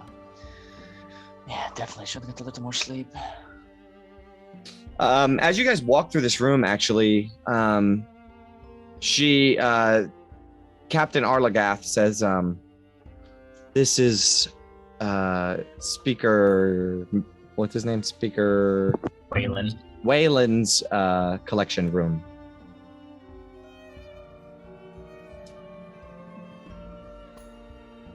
Purveyor of Interesting piece. nautical things. Yeah, she says, yeah, that's in the depiction of Ertu, this demon that came here many, many years ago. It's made out of a special metal, a magic metal. called Chardelin. But I absolutely hate the stuff. I hate this statue. It gives me the heebie-jeebies. And don't touch it. Speaker Whalen would lose his mind. Here, follow me this way. You will. Getting really close to it. We're kind of like investigating it a little bit. Yeah, you look over it. Yeah, it gives you the heebie-jeebies just looking at it. Just something about it is wrong or off, and you're not quite sure what it is. As we're passing it, for shits and giggles, can I pop off a quick detect magic? Yeah, you posted it. Yeah.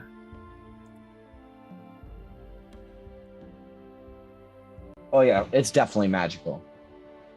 More like magic item magic. So enchantment almost. Not enchantment.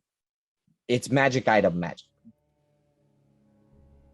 I can't even say it has a school to it at all. Maybe not even magic item magic. It's just magic. Did anything happen when I touched it? Do you touch it? Before she... Yeah, you touch it? Well, yeah, that's... Well, I was imagining that's probably why she said that, because as soon as V saw that woman, she would have walked over there and tried to, like, just glean a little bit from it. Do you try to touch it, like, when she's not looking? Well, would try to you stop kind of you. spoke before I was about to. Oh, okay. Well, then she would have 'Cause I was about stopped to you. say, yeah. She would have said, as soon as I saw the don't, woman, I would have walked. don't touch it. Don't touch it. Okay. Speaker Whalen would lose his mind if you touched it. Please, come on, quickly. This way. And she points to a room off to the side here. And you guys follow her in.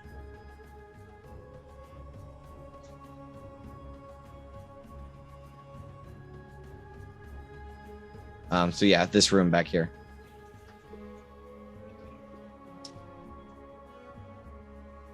Some interesting decor you have here. Yes, Speaker Whalen is nearly obsessed with his collection. Especially the figurehead there.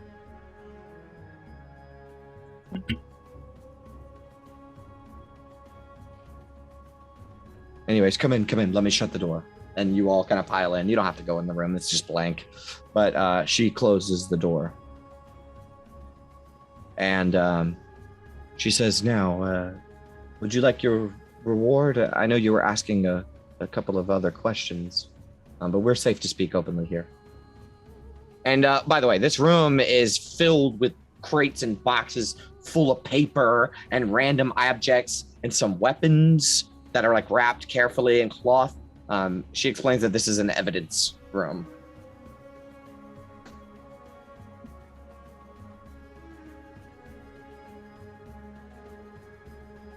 What was what were the? Can we take a look at that bag of fuzzy things that Zan had on him? Yes. And she pulls out a golden scroll tube.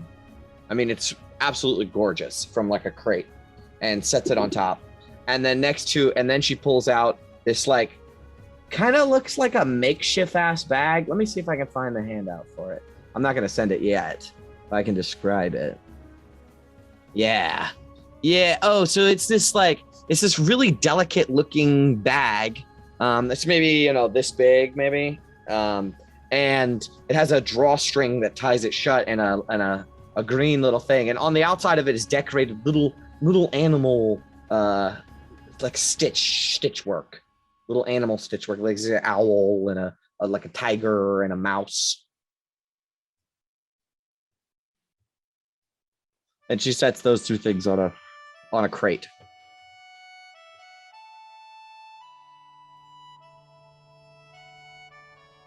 Do you know what they do?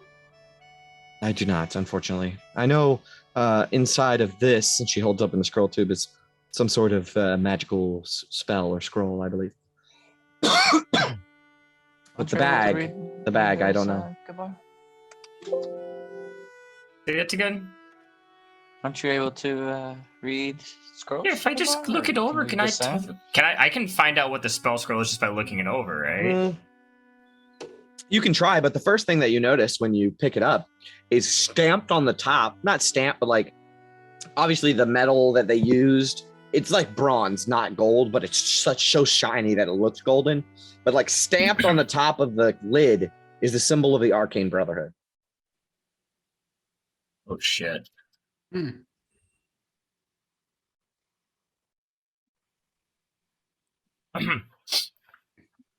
And this was in the possession of the Red Wizard?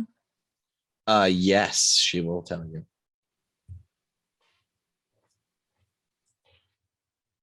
Yes, these are his belongings.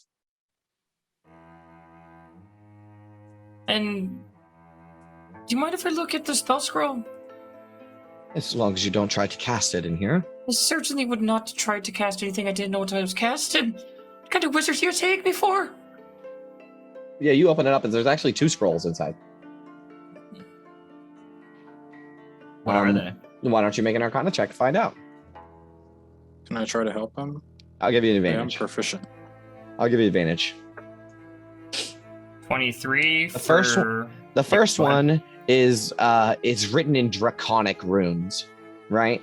And you see runes of fire and spheres and stuff like that, and you can tell that this is a spell scroll fireball. Shit, yeah. Ooh.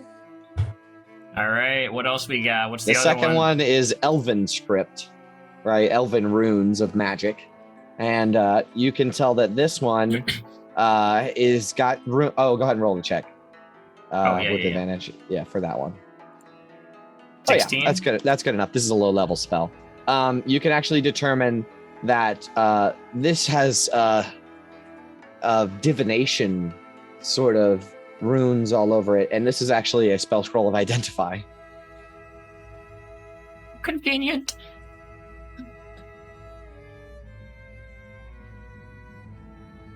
By the way, detect magic's still up. Do I have anything else pinging off in this room? There's a couple of magic things. Oh, also Captain Arlagath has a fucking super magical sword. Okay. But yeah, there's a couple of things like on top of crates and stuff like that, but none of it's like super calling to you. But the bag is magical. Yeah. Anyone have any idea what this bag does? I've never seen one before.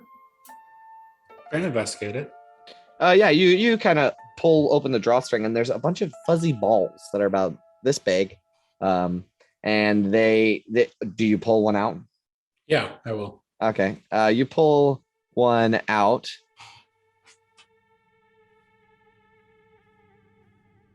Okay, yeah, you can just pull it out. Nothing happens. It's like a gray sort of fuzzy ball. She kind of like feels it around, and she's like, Yeah, it has like a fluffy texture. Does it you know, do even anything? though my skin is made of stone, it actually feels quite nice. Yeah, and there's a bunch of other ones inside of there that are all different sorts of fuzzy, right? There's like a gristly sort of fuzz on one. There's a smooth, sleek black one. There's a sort of rough, multicolored, like gray and brown and black one. And they're all different colors and different textures of fuzz.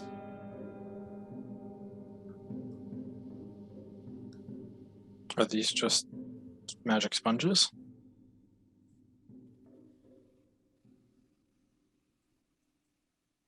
I wonder which one it is, actually. I don't think I have.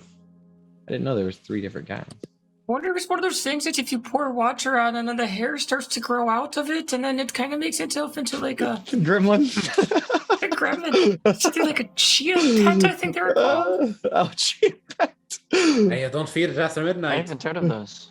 Oh, They maybe were you all the plant them? rage in the 90s. The 1390s. Maybe it's one of those. She looks at it and says, like, maybe it's one of those things that the kids usually do to, like, they throw it at the wall and then they catch it. I wouldn't throw that. I think it's like Might be like that other kid thing where if you throw something, then it turns into an animal. It's not like Pokemon or Yeah, something. one of these is a fireball. There's a good chance that'll explode if you throw it. What's a Pokemon? I don't need to explain this to you anymore. I just think if you throw it, then it might turn into this animal, and that would be probably bad. At least what I'm guessing it does. Will do any of these? One of these interest you? You can pick either. I like I the mean, spell it's- scrolls. I mean, it's not like if I throw something like this, it's going to turn into some sort of, I don't know, Pikachu. I just made that up. I think that's as interesting as it could be to maybe have animal companions on demand. Those spell scrolls are mighty useful to us. Yeah, I mean, fireball could have bailed us out of a situation or two. Pretty high level spell. Can you cast that, Gabo? Not right now. And that's why if we need to get out of a sticky situation, having that at hand would be really useful. Plus, when I became a little more capable in the arcane, I might be able to even, transgrand it down into my, notebook here that I have and be able to cast it whenever I need to. Well, I'm not particularly one way or the other, so. Well, there is also that rat infestation in that house next to the ramshackle.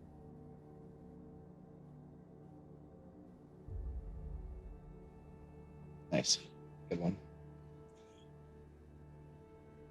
Fireball's probably a really good way to get rid of a rat infestation. Oh yeah, but by the way, I also forgot to mention each scroll has the stamp of the Arcane Brotherhood on the top of them.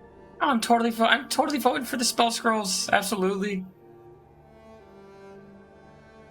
Yeah, they're Okay. both good, so we'll go with the spell scrolls. She takes the bag and puts it back, and she says, yeah, she hands you the spell scrolls. They're yours now. Out of curiosity, say we did, want to maybe have a better look at that bag at some point. I heard money kind of drives East Haven around here. Unfortunately, it's evidence. However, I could make an exception.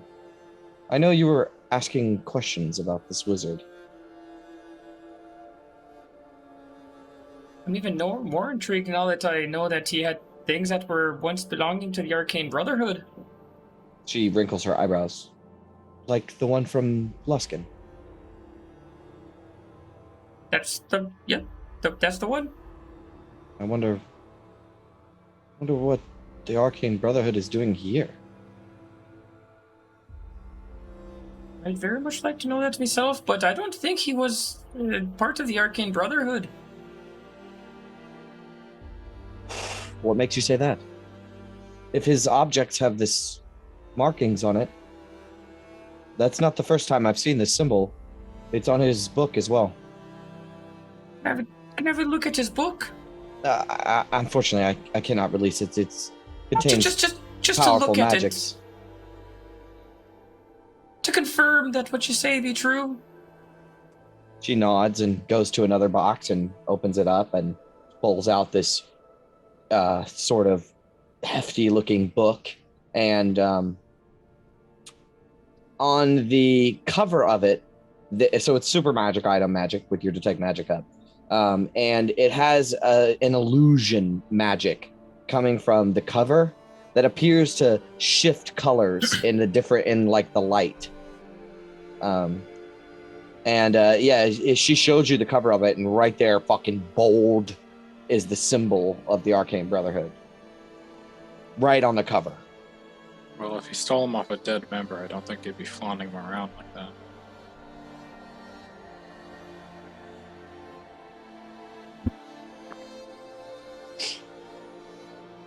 Right. So, anywhere else you seen this symbol? It's the first time I've seen it is on this wizard. I didn't know it would have belonged to the Arcane Brotherhood. But Is there a way, Gabo, to So, no, go ahead. Is there a way to tell who owns the spellbook? Yeah, they're From all your kind of different thing? from. I mean, if they're like a super famous wizard, generally you might be able to recognize their spell book, considering that they would usually have it out there in lectures and such. But just by looking at it, I wouldn't recognize just another spell book of a member of the Arcane Brotherhood.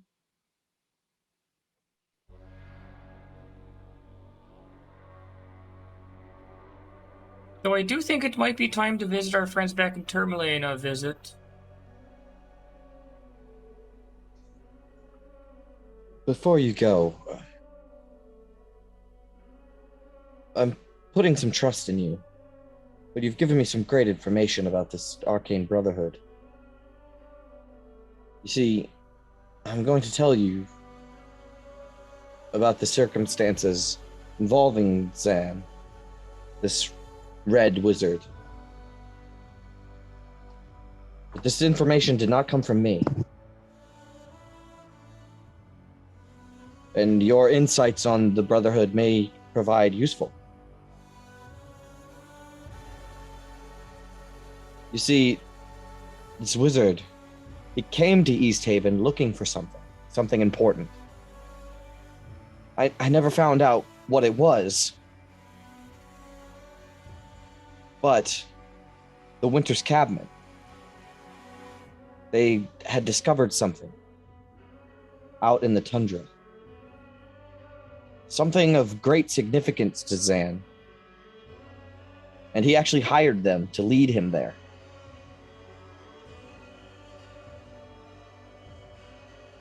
After a few 10 days, he returned. And the Winter's Cabinet did not.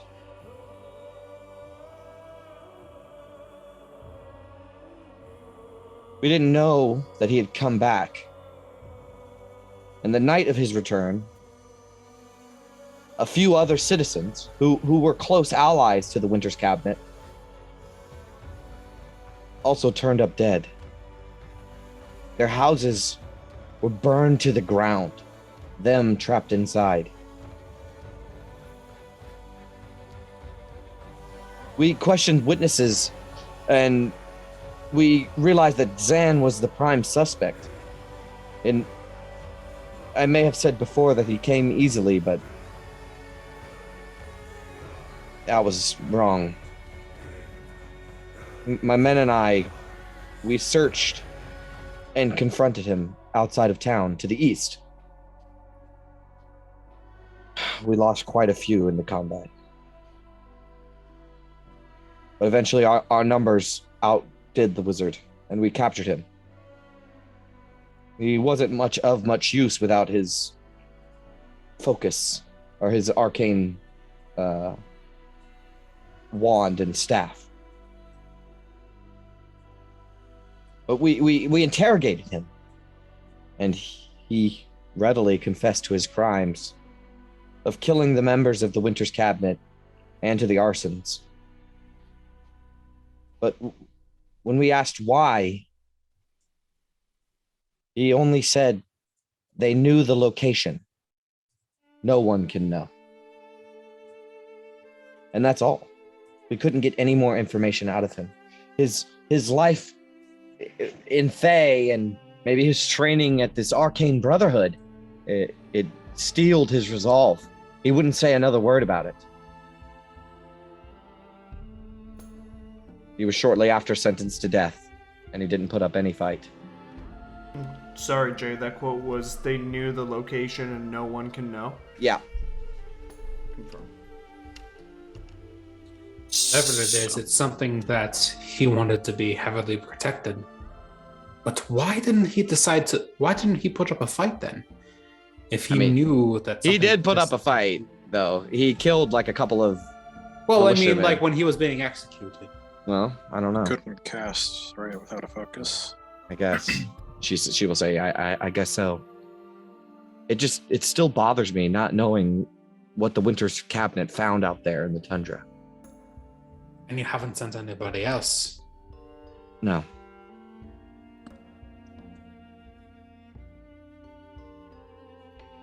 You have Do you any know a idea? general direction that they went? She sighs heavily, and you can see some deep, like, stress wash over her. And she kind of reaches into a bag at her side, and she says, I'm going to put a lot of trust in you with this. And she pulls out a piece of parchment. It's a little bit bigger than a regular piece of parchment. And then she rolls it out on a crate nearby. And it's a map of Icewind Dale. And she says, this is a map that belonged to Zan.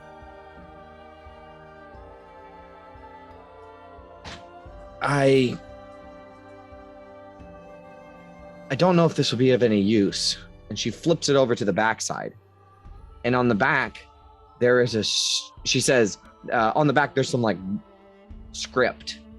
And she says, there's some sort of cipher written on the back here.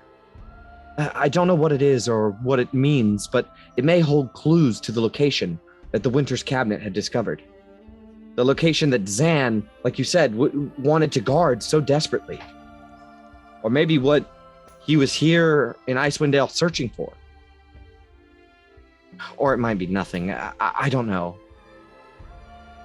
But it'd clear my conscience if I gave it to you. Well, a whole adventuring party. Several houses burned. Doesn't sound like nothing. Yeah.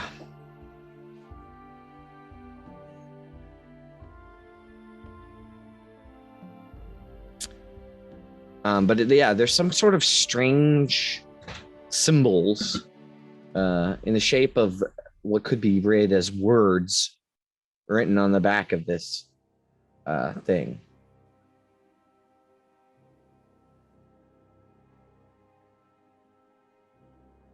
Like made up symbols? You don't know. I wouldn't recognize it as like something from the Arcane Brotherhood, would I? Well, why don't you make a history check?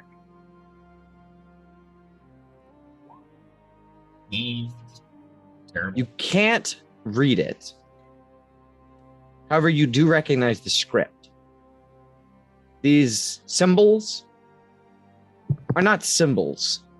And you're pretty sure this isn't a cipher. This isn't some sort of code. You recognize the script from your studies at the host tower of the Arcane. Its script is usually used by the peoples of the far west Faerun. Probably Thayan.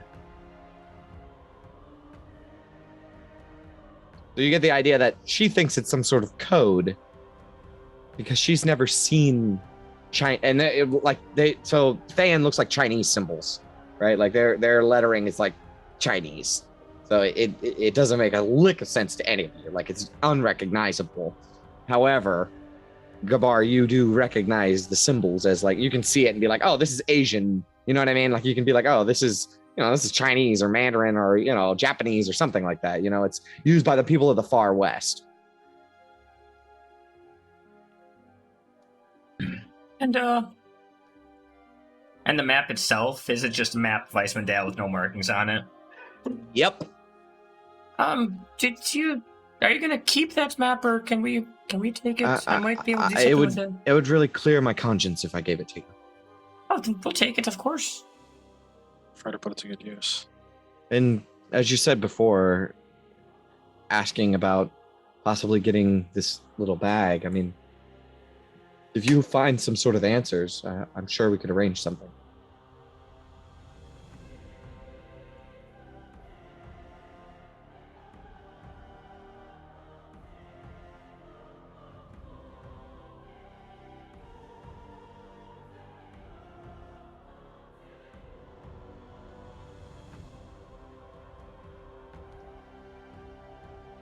Yeah, we'll do our best to try to figure out this cipher. See what it means.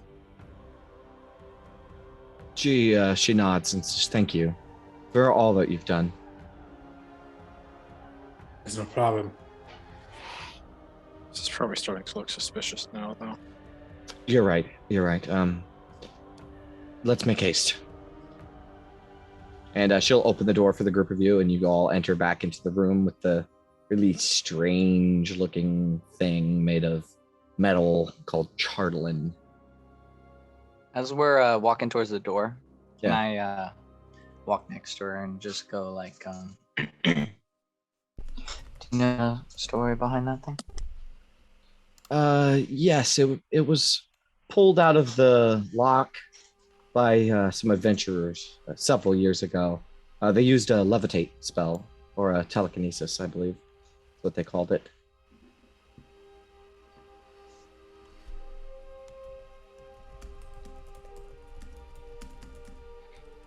They didn't know what to do with it, so they sold it to the speaker. This is the beginning of his collection. Pretty powerful adventures they must have been. It was a little before my time, yes.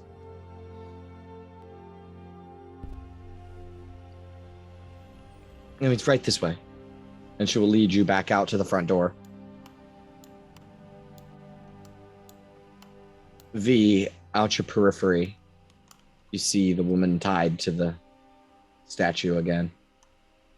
And then it's when you try to focus on it, it's gone.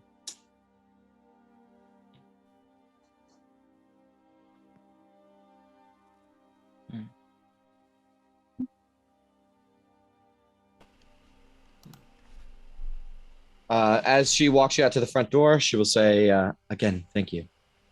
And I wish you the best of luck on your journeys. You are always welcome back here in East Haven. Thank you very much. Of course. Much obliged. Of course. All right.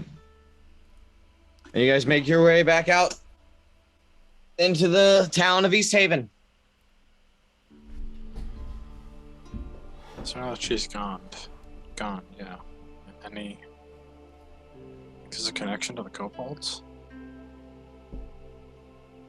Look, my entire time after leaving the Arcane Brotherhood, I ain't seen nothing about them. Anywhere. The whole time. Right? Except for when I was in Luskan, you see them about. And now twice within the past 10 days, I first see some kobolds walking around with that symbol on their bag, and now this Zan figure has a spell book and a spell scroll? Saying that he's searching for something out in the tundra that can't be found? Something's off. Yeah, once is a coincidence, twice is a conspiracy. Exactly. Know that we got to make it to Bremen, but we really should be making a stop over in Tourmaline and not put it off too far. I suppose this is definitely important, of course. You don't recall ever talking or learning anything about happenings in the north? Aside of just general references to the different kind of creatures and things that are going on, I mean, this is a pretty desolate part of the world. I mean, there's usually not a whole lot of interest for study out this way.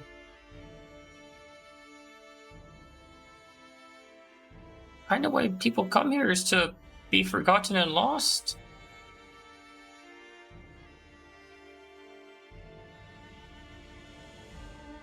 I don't remember anything. Maybe they're trying to investigate this in this winter. Arcane Brotherhood wouldn't research anything that didn't benefit them. Yeah, and you know that even though they are a collective, right? Each wizard does their own thing, right? It's not, they don't ever have a universal goal, right? It's just like they know that there's power in numbers, right? So like they have more control if they stick together. However, it's always been each wizard for themselves. Whatever they're doing, each wizard does their own research and does their own shit. And if another apprentice wants to come along, sure. Or another wizard wants to come along, sure. But I'm looking out for number one. Wizards will still be wizards. That's right, and especially in the Arcane Brotherhood, it's a pretty Kabar. You know, Right, it's yeah, a, they're it's a not cutthroat very- place. Yeah, they're not very altruistic people. No, definitely not. Something's. All I'm saying is something's amiss. I have no idea what the Arcane Brotherhood has a presence up here for, but it can't be good. All right.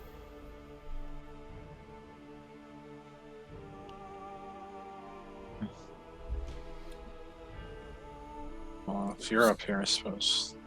Yeah, it's another Arcane Brotherhood guy being up here to run away from something aren't so crazy.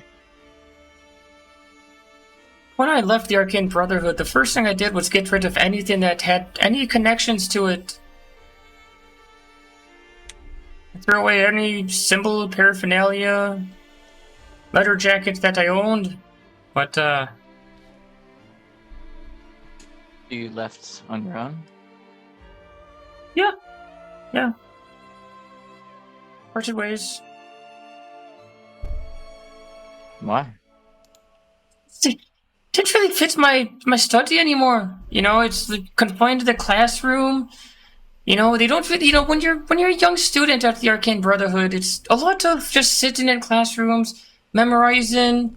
You know, learning under wizards who you're probably better than them anyways, and they're just kind of put in charge of you to make them feel better. It's kind of like I was needing to get out, wanted some field work, so I left. Joined up. Sounds awful.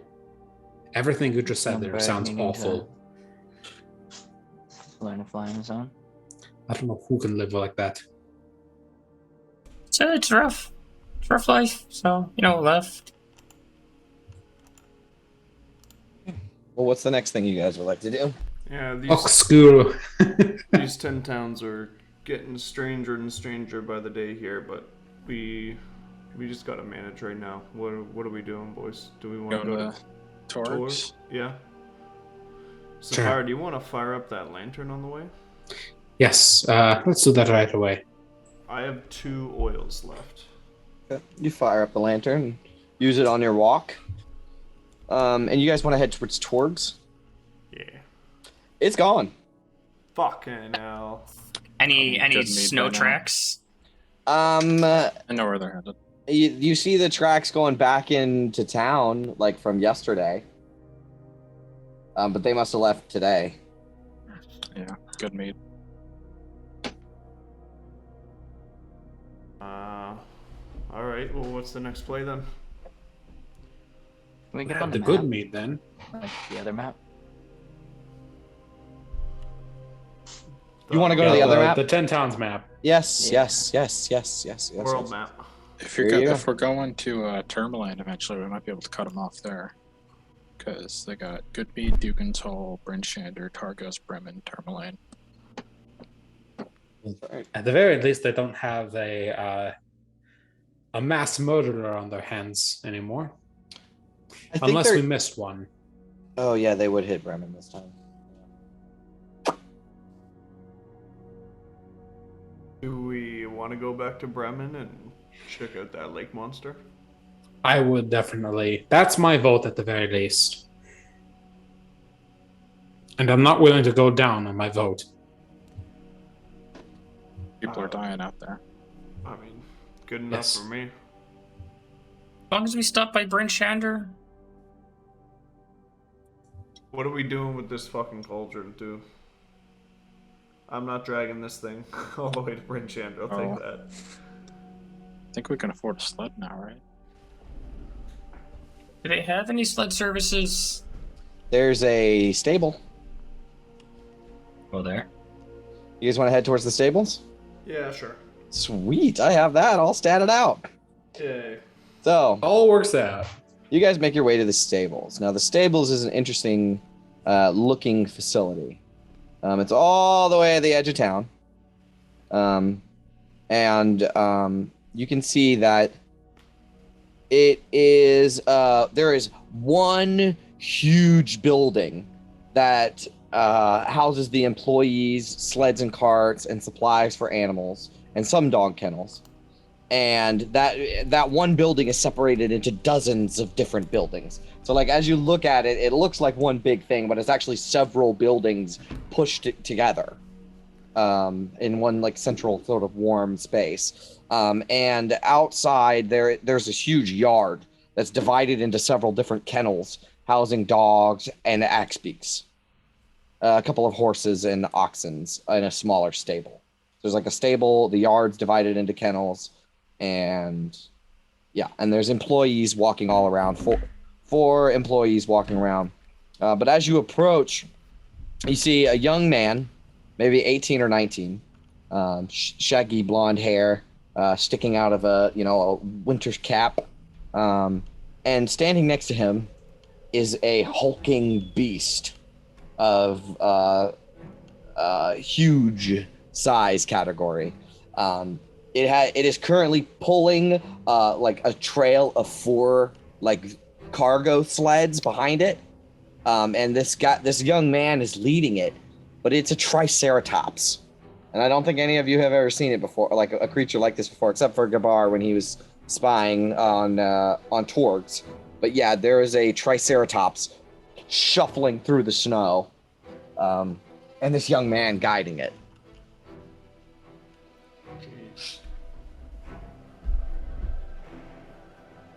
Look at the size of that dog. I think there's something wrong with your dog. You say that? No, I don't. Oh, okay. I have a handout of it too. I showed it to you before, but yeah, here it is. Dozer. What a name. Yeah, but you guys see that guy. It's a big ass lizard. Mm-hmm. Out here in the tundra too, out here in the snow. Love you.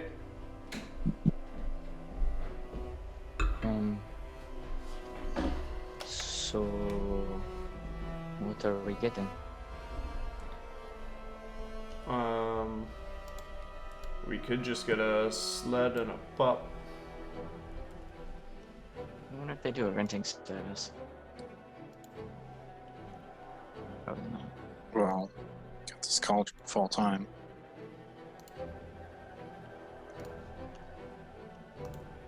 So we just get the cauldron dog? Why not? I mean, it might not be a bad Pretty idea cheap, I to guess. just have somewhere to store all their shit. Seems like we're moving around a lot. Dog and sled might not be a bad idea. Yeah, Do you remember how much a dog and sled costs? Yeah, I have the stats here. Was just looking through my notes for it.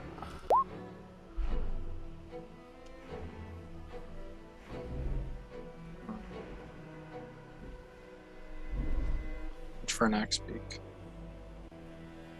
You want to get an axe beak? They have some. Yeah, how much do they cost? 50. Well, you have to ask the guy, I guess. Yeah. Also, you do see there's sort of an elderly furbolg with almost stark white hair. He all over his body. He looks like a yeti almost. But you see him carrying a big crate and setting it down off to the side of the stable. So you could talk to him instead of the young man. Yeah, I'll go up to the Furbolg. Yeah. How we doing there, young blood? How's it going? Can I help you today?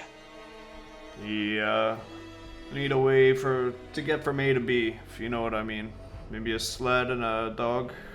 You sell something like that? We got sleds, we got dogs.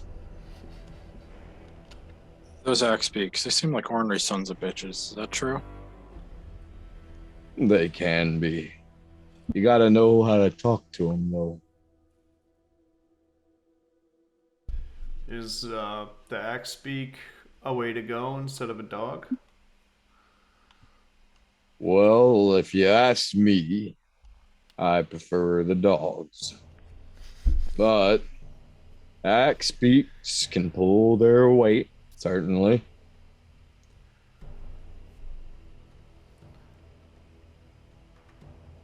Would be the benefit of using a axe beak over a dog?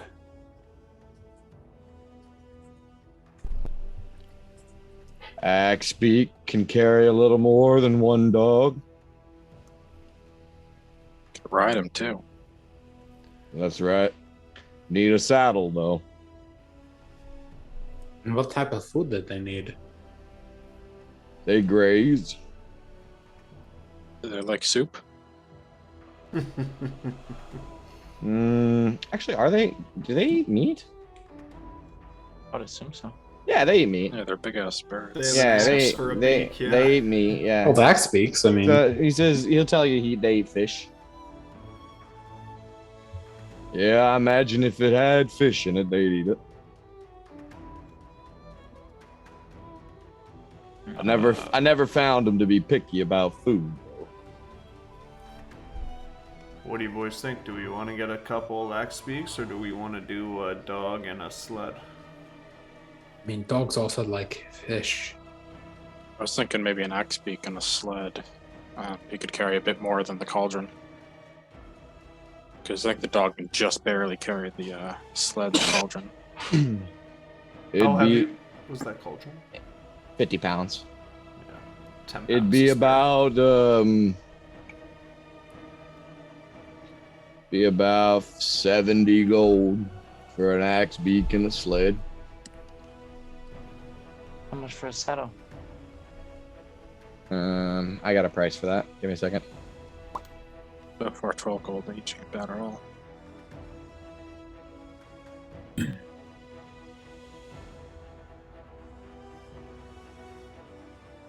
What do we think about maybe getting a sled, a dog, and an Axbeak? Sounds like you're big spenders. I don't have a price yet. I figure we get one now, and if we need to be able to carry more weight. For a riding saddle, it's 10 gold. But it weighs 25 pounds.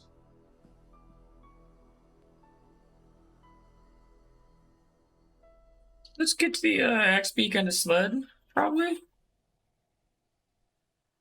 You want the saddle too? For 75? Make a. Actually, you know what? He'll say, well, I'd have to ask Cal.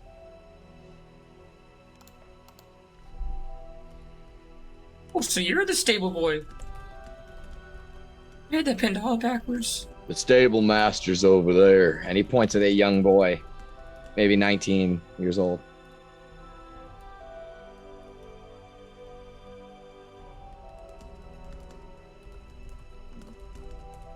Let's check with him right quick. I can go ask him for you. Yeah. Hey, Cal!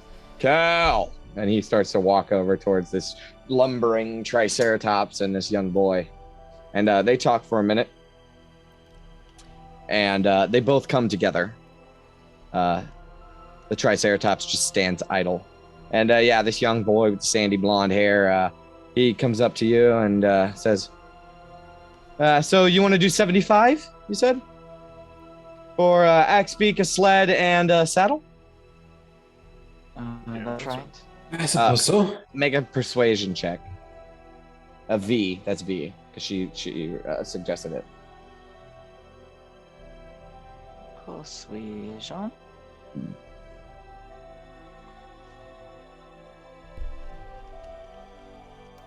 $14. Ooh. He'll say,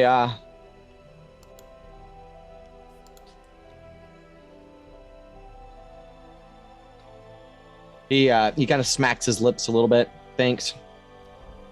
I can do 78.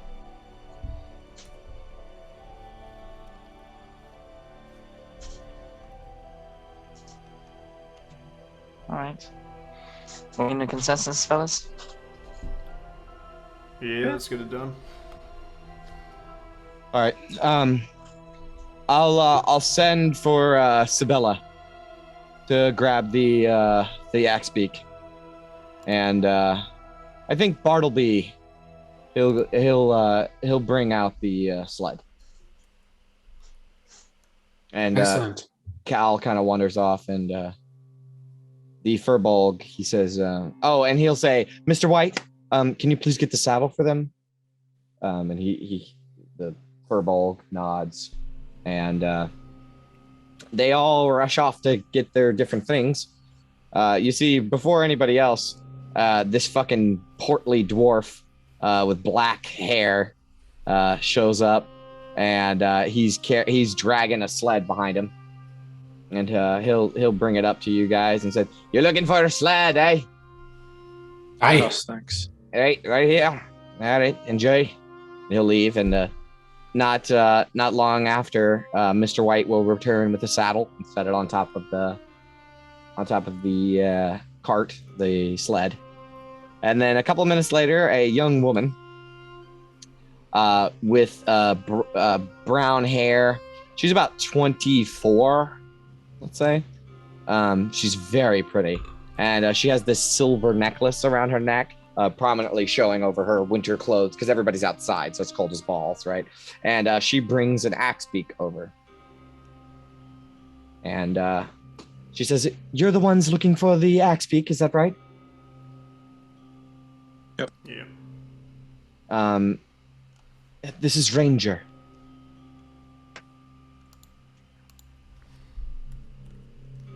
He walks and pulls good.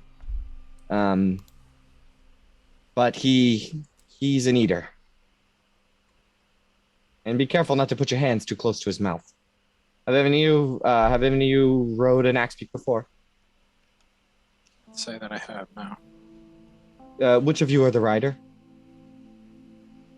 Not my fast. I'll walk out. Very, very good. Would you like to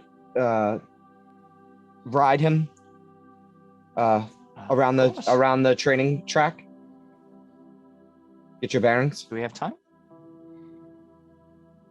Or 15 minutes. I suppose it's better than learning in a pinch. I guess I can give you the crash course in 15 minutes. It usually costs a gold piece, but I'll do it. I'll do it for you today. And her and Mr. White, it shows you how to saddle up this axe beak and where the attachments are on the saddle to make the sled be pulled by this axe beak. You know, it has its own little attachments on it. So it loads up the sled and you can ride it at the same time. She'll show you around the track for 15 minutes. You want to make an animal handling check to get up on it? Oh god. Oh, that's not my worst.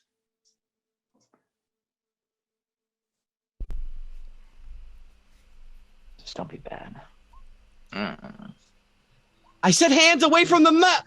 And it snips you on your hand. You take a point of piercing damage as it bites into your hand, and now you're bleeding. You're It's a okay. feisty one, aren't you?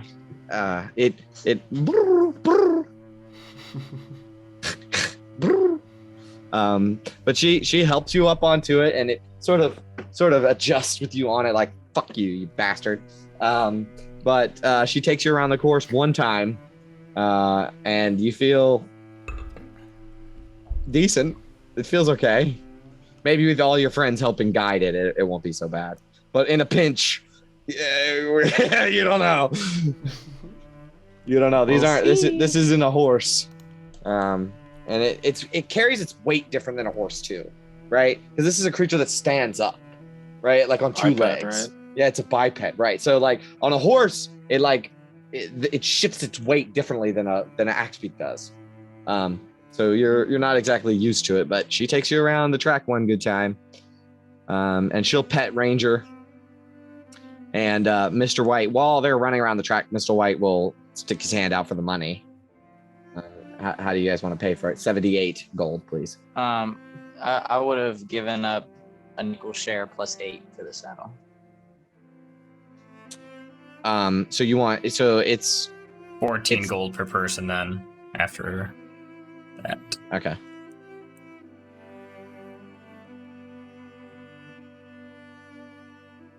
All right. Does everybody pay up? Yep. Very good. 14 gold per person? Yep. Yeah, if it was 78 and V played an extra, knocked off 8 for that, then it comes up to 14 per All right. person after. So wait, did we each add? I'm sorry. Did we each add like 100 gold from the last? Like 120. 120. 120. 120, yeah. All right, and then subtract 14. That's 106 in each of ours. Yep.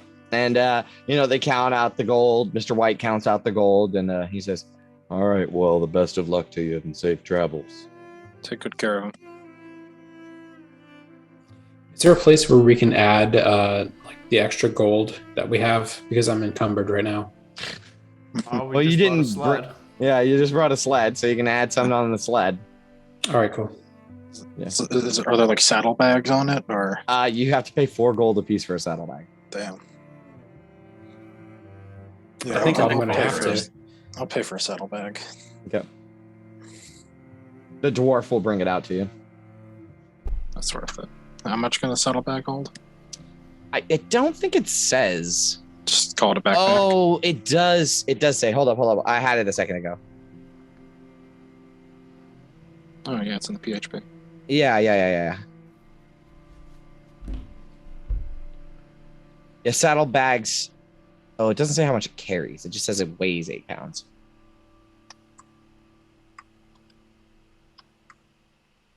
We have a cauldron. Yeah, backpack can do 30. Let's just go with that.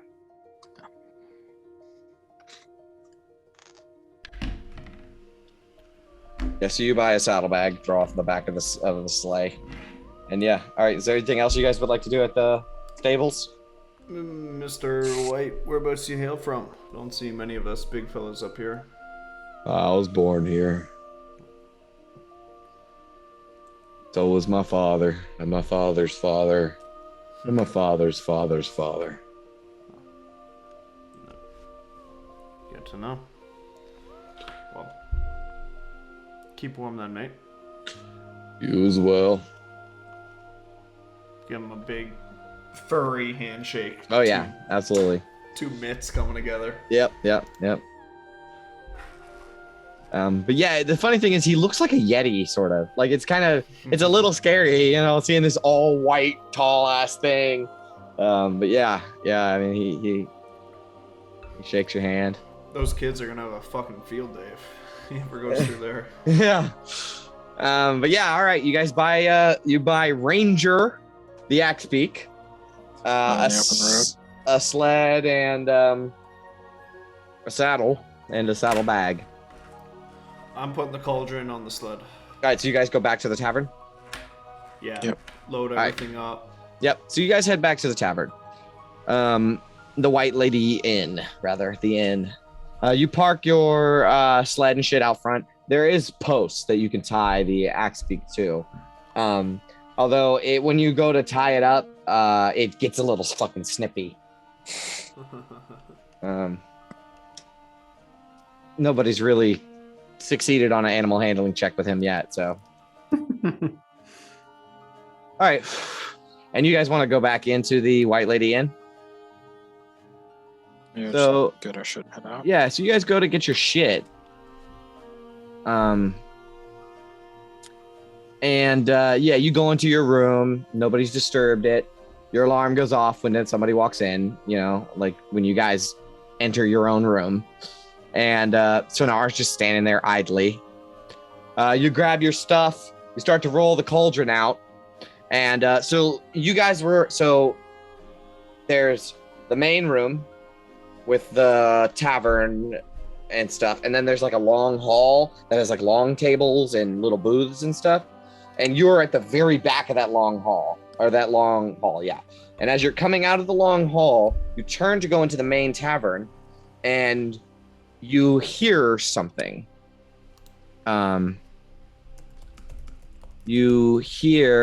Let's see, here it is.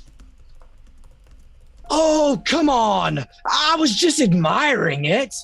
And you look, and it's a shout, right? And you look over, and there's a table with like 4 kind of rough-looking dudes sitting at it, and they're all sort of hovering over the center of the table, as if they're like looking at something. And one of them is kind of bald-headed dude with this scraggly-ass beard, He says, "This shard's worth more than your life. Don't even look at it, or I'll carve your fucking eyes out." And they're like, "Hey, Zedekias, calm down. I'm not trying to steal it from you." And he says, "You won't get the chance, you thieving dog." And he reaches up and stabs this dude in the fucking eye with something, right?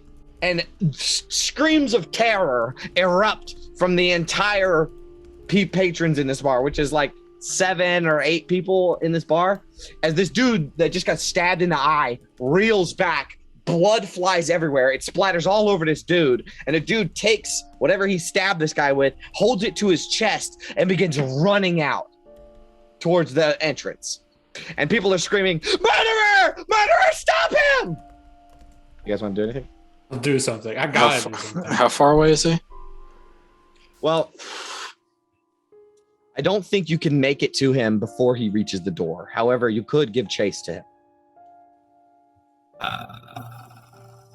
Man, I'll fucking do it. is he in I'll run range after him. Yeah, I was I'll run after trying him. to see if he was in range for a charm person. Maybe that I could slow him down before he even gets away. Okay, so you try that. So why not what can you post charm person? Actually, what do you say? What do you do to cast charm person? Hey, buddy, slow down. Let's talk this out. As you say that, you see him look towards you as he's like leaving the door. You know, like in Spider-Man, the first one when the murderer guy is going towards the elevator and he kind of looks at him for a second. You get that look that the guy in Spider-Man gives him, right? Except his eyes are like glassed over, and it looks like they're glowing this sort of shimmery blue, but also black at the same time. Do I notice this? Just Quintus, and you notice Quintus, your spell has no effect on him as he bursts through the door. Wow. If he Do makes I it to the door, can we make chase? Yes, I you wouldn't. can. I wouldn't even do that. Do I see the charm person fail? Is he close to the door? I would say so. It's too chaotic to tell, but I mean, maybe. But I can see the person, right? To cast Vortex Warp to bring him right back to us. You can, but he can make a save. All right, he can make a con save against me, and I'm gonna make him roll a 7 for that. What? All right, so here we're gonna do this outside. Okay, so you guys head outside. This happens as he bursts through the door. Right, you guys step outside, and you're gonna cast Vortex Warp on him, right? Yeah. All right, let me get his stat block out. I love this fucking spell so much. It's so fun. It's a great spell. You know what's It's a crazy? great spell. When I read it for the first time, I was like, "This sucks." No, Like, it doesn't. It's I took- such a good It's utility fucking spell. awesome. Yeah, it is Yeah. awesome. 90-foot Amazing. range is really something. Yeah. That would 90 distance feet spell would be to crazy. Jesus. Okay, to the GM. I'm rolling it to the GM because it might give away his name. But what kind of save is it? Con? Well, he's rolling for a 7 for his con. Oh, with my so it doesn't Borat. matter. All right, yeah. Assuming that he can't roll, a plus 8. You vortex warp him. You what? You want him right in front of you? I'm gonna put him right in fucking front of Sapphira. All right. Here's the deal. Let me pull you guys over on a map. You're gonna just like deal with this guy right here in front of the fucking tavern. Let's do it. Let's fucking do it. Executioner style. Let's do it. Let me see if I can find. I have a good map for this somewhere where you fought those. Fuck it. I'll just pull you over to this random map. It's like just a snow map. There's nothing special about it. There's a lot of snow inside of this tavern. I'm just kidding. Because you're out. You just went outside. Okay, so put your characters where you would be. I'd kind of be out front, I suppose. I'm the slowest, so I'll probably be in the back. My 25 feet of movement. But yeah, this is what he looks like. He doesn't look so tough. Okay, so that's where you guys want to be? Okay. So you teleport him towards you right there in the front of the tavern, right? And he looks around like fucking confused. But you can see him up a little closer now. Obviously, he's some sort of probably some sort of thief of some kind or ruffian, right? But in his hand is this jagged, crooked piece of metal. It's all black, but in some light, it looks sort of bluish. And you vortex warp him in front of Sapphira, right? And he'll say something like, If you want me chortling, you'll have to kill me first, you filthy dogs. And I need everybody to roll initiative.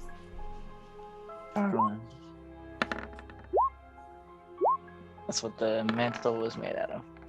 Versus, all right. All right. Well, he goes first.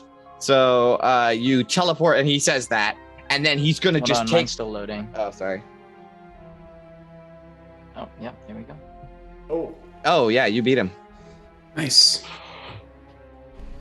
So he looks like he's about to lunge out towards Sapphira with this shard of metal in his hand. As he lunges at her, I'll say, I don't think so. And let's do one of these bad boys.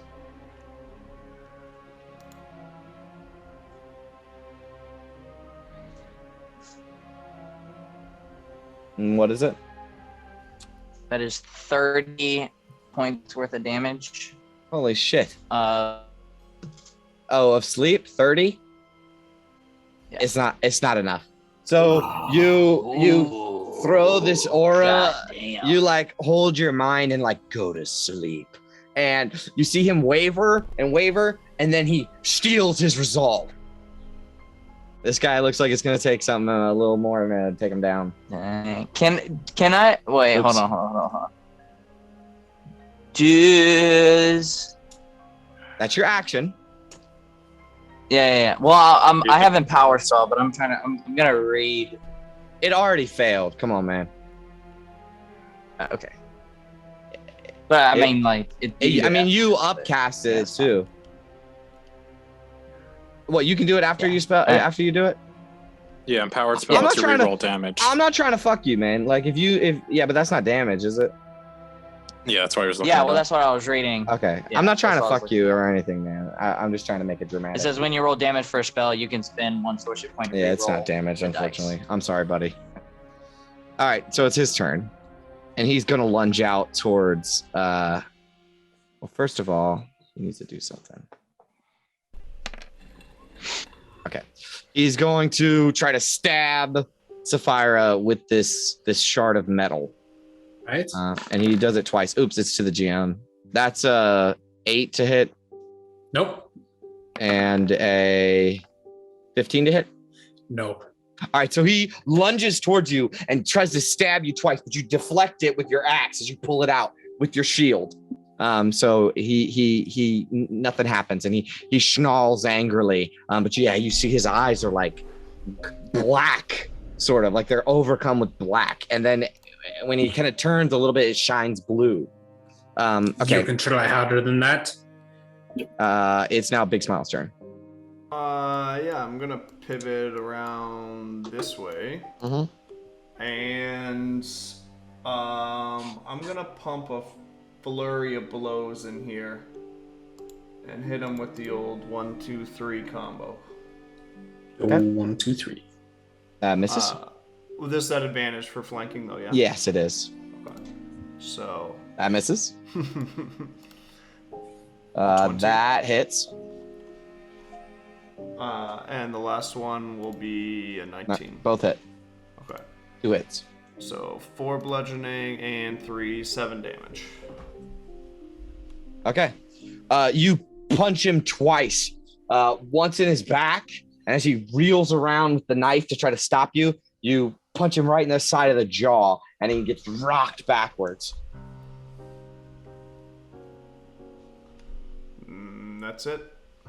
Okay. As he gets rocked backwards, he begins like muttering to himself, saying like, "Chortling, chortling." All right, Sapphira, you're up. All right. Sapphire's going to attack with the axe. Mm-hmm. This is at advantage because it's at Yep, and you're just flanking. gonna cut him down like with an axe. Yeah, Alrighty, 22. that I hits. don't know about you. And you know what? I got 3 spell slots. Let's use one of them for a I smite. don't smoke them. All right. For 8. All right, your blade sharpens midair, and Is he a slashes. fiend or undead? No, and it slashes across his chest, and he screams out in pain, but then seems to like ignore the pain and focus on this thing in his hands. I'll give it right now to surrender. He looks up at you. This black eyes, this blackish, bluish eyes. The Charland speaks to me. All right, that's your turn. She just shrugs and says, "Shame." And then that's going to be my turn. Artis? I'll shout out to V. Be careful, this dude looks like Caltro. And then inspire you, and then say to him, "You really throw your life away for a shard of metal?" Yep. Meant to roll for that, but That's okay. Wisdom save. He fails. nice. So big old 2 psychic damage. Yeah, but his disadvantage on his attacks. next attack. Yeah, and he reels back from the pain. Right, and after you ask him, "Oh, you really throw your life away for this shard of metal?" He says, "This is no mere shard of metal. It's the most valuable substance. Its power courses through my veins." All right, that's your turn. Yeah, he just lost it. Yep, it seems that way. Gabar, you're up. Seeing this go down, like, and see him, like, with these blackish colored eyes and holding this thing, does he look like he's, like, cursed? Yeah, Or is this him acting sort his of. own Make volition? a check. I would What, even- like yeah. an insight maybe or Arcana? I will certainly choose Arcana over get Insight. that. 22? It seems like some sort of magic is gripping hold of him for sure. Okay. It has its black claws in him. I will just relay the information and be like, I don't think this is him doing it. He's kind of got some magic over him. Was that my action to make that check? No, you can do something else. All I'll right. let everybody do something. I'll try to cast Tasha's Hideous Laughter on him. Okay. That's a wisdom save. It is a wisdom save. He falls prone and becomes incapacitated if he fails. 8. He fails. 8. He fails. All right. He drops to the ground and begins maniacally laughing.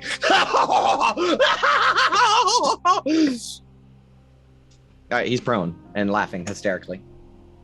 15. I'll just move right there. Okay. Sonar will This is say. the first time this succeeded? Tasha's? No, I made one other guy. Yeah, the harpy. Didn't you do Yeah. it on a harpy or something? Not Or the Harpy, witch. the Harpy succeeds. Somebody. No, the witch succeeds. I've you- guessed you've done it it once before. Centaurum, I think. Somebody, yeah. But anyways, Sonar will say, Your commands are there. Just, fuck, I don't know, shit! If somebody gets hurt, heal them! I don't know. okay, he'll hold his action for something. He'll pull out a big like piece of shrubbery and hold it in the air, waiting for the right moment. All right, V, you're up. All right. I'll cast. Actually, if he wakes, I'll walk over to him. If he stopped his maniacal laughing, actually, I'm gonna use my action to disarm him. Okay. So you reach down and try to grab onto this shard of metal in his hand. Because he's like so wildly in the throes of this fit. Yeah, you grab it. But something goes down when you do that. Let me see what it is. Oh, I know where to find it. And just to confirm, he's saying charlatan, like Chardolin. charlatan. Chardolin. Chardolin, and that was the same material from that ship mast earlier, yeah? It seems that way, yes. Can you roll a d6 for me? V.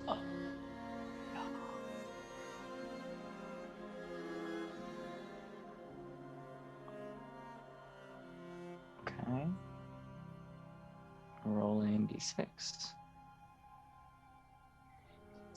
Perfect. You pick it up and hold it in your hand. And yeah, it just looks like this jagged piece of metal. It's very sharp. I will. You broke up real quick. You said you moved back. Yeah, move back. Through In fits case of he through woke fits back of up. laughter, he's saying like, "Give it back! I'll fucking kill you!" It's Please now don't his. let him up, Saphira. It's now his turn, right? Yes. What can he do? Nothing, right? Yeah, At the he's end of his incapacitated. turns, yeah. So at the end of his turn, he can make another wisdom save. Nope. That'll be a fail. Yep. All right. Big smile. Just 2 more kicks, I guess, if he's on the ground. All right. Stomp him. Non-lethal. Yeah, I don't want kill to kill him. him here. Okay. Is this at advantage? It is. Fuck, 13. It misses. You hit him, but he's rolling out of the way, like rolling around. 20 hits though. And 5 non-lethal damage.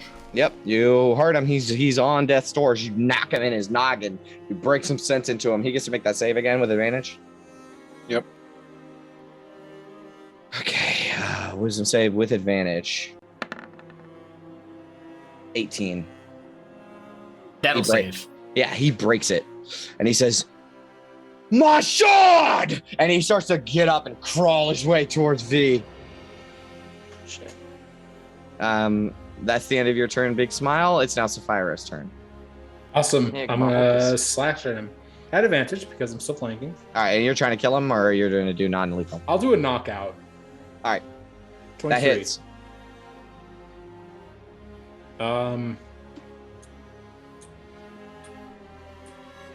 I probably shouldn't. He's barely hanging on. Barely hanging on. All right, Yeah. I'll save it. I'll save it. You smash him in the head with the blunt of your sword, and like you guys hit this guy like super fucking hard in the head several times, and he's still going. You know, it's almost supernatural the way that this guy is still at it. Quintus, you're up. Quintus, you might want to do something about this. Just go to sleep already, man. Yep. I'm gonna try to butt him in the head with the rapier. Mhm. Ah, wait, I have advantage. Yep. There we go. That is just enough to take, or that's enough to take him out. He goes to sleep. Shh. All right. Fire, you got manacles, right? I do. Tell him with this guy. Indeed. I'm gonna go see if that guy in the bar is dead, because kind of didn't really check if he was worth saving. Yeah, Shit, you- yeah, send a guard with him. See if he's gonna die. Yeah, you go back in the bar, and yeah, that dude's dead. No doubt. That shard went straight to his brain. Oh. Yeah, and there's people rushing, like holding over him, trying to like stop the bleeding and stuff, and like trying to take care of him, but he's gone. There's no way that dude lived through that. All right. They'll handle that.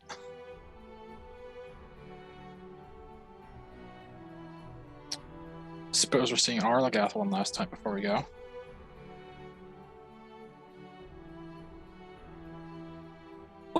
What you got there, V? Is it? I think will it's a piece of, show you. Charlemagne. V, you're still with us, right? No homicidal thoughts? Do I feel anything when I touched it? Yes, it doesn't feel good, but you don't feel like you are a homicidal maniac. It just feels ill. Yes, it's definitely something wrong with this one, but I don't think I'm going to kill any of you. Maybe don't touch it with your hand. Maybe put it in like a bag or wrap it up or something.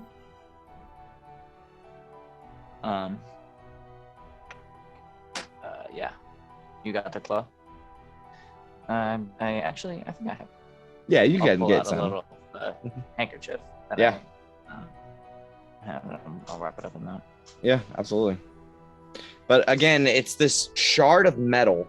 It's pretty sharp on the end, but it kind of curves to curves into like a smoother sort of handle almost. But it's obviously rough and not like this is almost natural.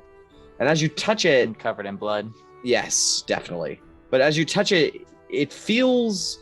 Have you ever touched lead before? Kind of soft, right? It's kind of soft, Real, right? Like It- charcoal. No, it's just a soft metal. But when you try to bend it, it's hard as steel. Non-Newtonian metal. What is this? Well, it's pretty weird stuff. But yeah, the guy in the bar is totally dead. And the guy that's on the ground is just unconscious. He'll remain unconscious for 2 hours probably.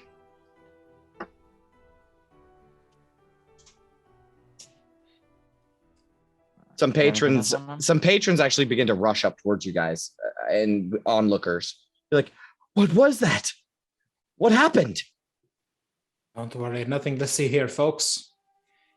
Just a common disturbance. Not really a common disturbance. It's a very uncommon disturbance, but it has been handled now. Guy's off his rocker. Yes, he was just off his rocker. Just snapped. Shall I call for the captain of the militia? That'd be nice. Yeah, we'll keep an eye on him here. Go get the captain. Go get the captain. People start saying. Did anyone see this man I before have he like the came in? manacles essentially like Around him. He's locked up for sure. yeah, he's like hands behind his back essentially. Yeah, absolutely. And after a while, they try to remove the dead guy. The coroner kind of shows up. Actually, Captain Arlagath will show up first. But she shows up with 3 other militiamen. And Captain Arlagath says, "It seems like I just saw you moments ago." Well, we didn't plan on, witnessing a murder. Murder? This person right here, she says as she kind of like lifts the guy up. Yeah. Stabbed the man in the eye, and now he is dead. This guy's still alive. The guy in the bar. This one's still alive, yes. Very interesting. A couple of the patrons that witnessed the attack, the guards go in and get the dead body, right? And the couple of the patrons that were sitting around the table with him, they also leave, and they look bewildered and confused and sort of disgusted at their friend, and they say, "Do you guys have any idea what happened to him?" These are his friends saying this, or are they? Yes, they're friends. His friends. Can I Figured I'd ask you. Can I do something real quick? Oh yeah, what were you gonna say, V? I assume she didn't just appear out of nowhere. It took a little while for her to get here. Mhm. In that interim, can I have spoken to Quintus? Yeah. To let Captain take this into evidence.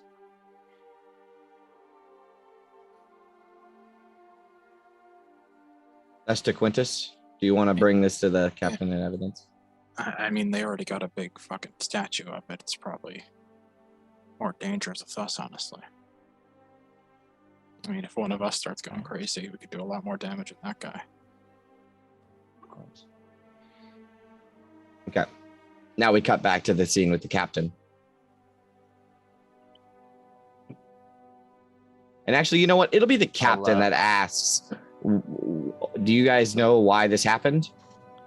Gambling gone wrong? Did he try to steal something?" And I'll speak up and go ahead. present the shard. Mhm. It appears he may have been You said what? You broke up real bad. Under the influence. It seems he was under the influence of some magic, perhaps. Isn't that what? Yeah, she reaches out her hand to hold onto the shard. Do you give it to her? Don't touch it. It's what's made him go all wonkers, probably. Keep it on the napkin. It's I had got a weird feeling when I touched it. Very good. Thank you for this. So She, nothing's got to go into a locker and never see the light of day. I agree. And the other patrons they start speaking up and like, he's never acted like this before. He's honestly a kind guy. Good friend. Where are the guys you're sitting with now? They're just like right outside the bar with you guys. This guy. There's like a crowd. Okay, let me set the scene real quick. There's a crowd of people now around this whole thing. You got your Sapphira standing with this guy, the murderer guy, on a chain, basically. He's unconscious. And there's the captain and 3 other guards. They just two of the guards grabbed the dead body and dragged it out, and are handling that. Right, a coroner will be here in a little bit. Right, and the patrons that were friends with this murderer guy, they're like standing nearby in earshot to the captain. So you guys are talking to the captain, and these guys are nearby, able to hear the captain. Do you have something you wish to say, Chris? Yeah, specifically at this point, I'll step out of the way. I'll let them talk it all out. But I want to be like looking at it for everyone's like wallets, like make sure we're not getting pickpocketed as this crowd has approached us. That sounds great. I'll that's good. That's good. Okay, I'll keep that in mind. And these guys had and then now the patrons, the captain asks, "Hey, what the fuck? Like, why did this happen?" And the patrons are like, "We don't know. Like, he's usually like a nice guy. He's not that bad, you know, a petty thief, but you know, not enough to kill his friend. That was his best friend in there, named what's his name? Daw. And what's our murderer's name? Zedicus."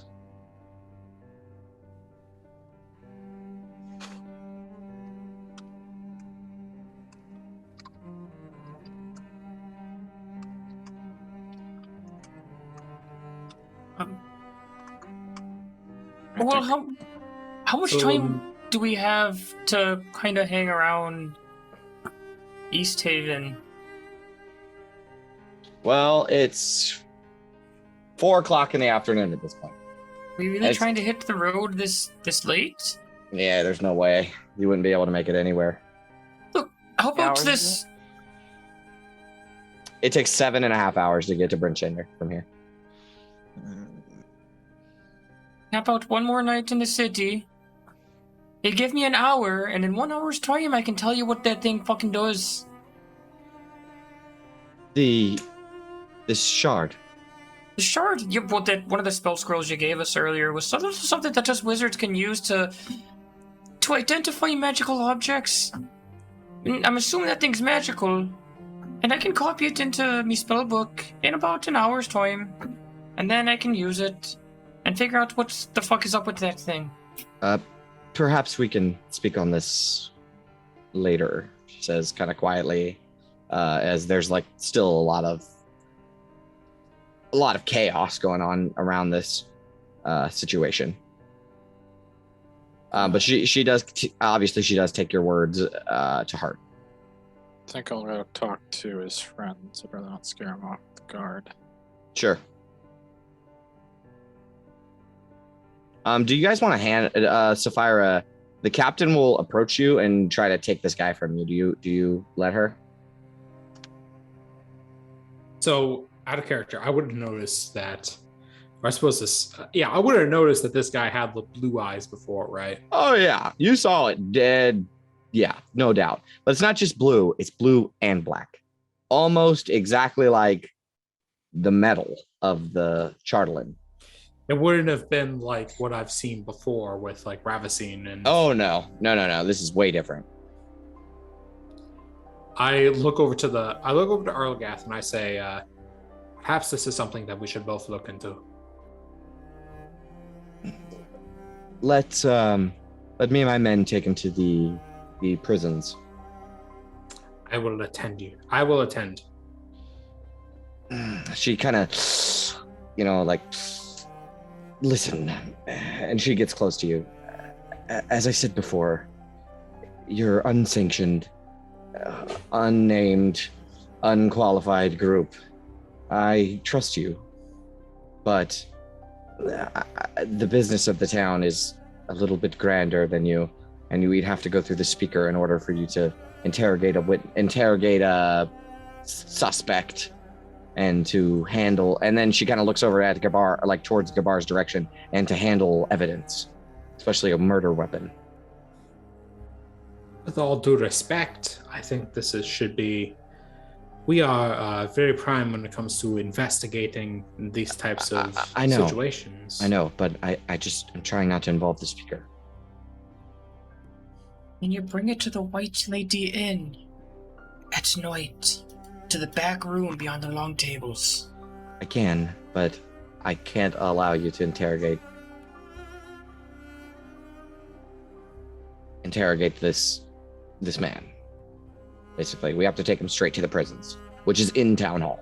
And if you guys go to the prisons in Town Hall, you will most certainly be seen by the speaker. We were already risking it earlier, but he was out. This is all whispered hush hush. Yeah, and in that case, I'll nod and I'll whisper back and I'll say, keep him under heavy surveillance. Of course. Go ahead, B. Before they take him away, Yeah, can I cast a spell? sure.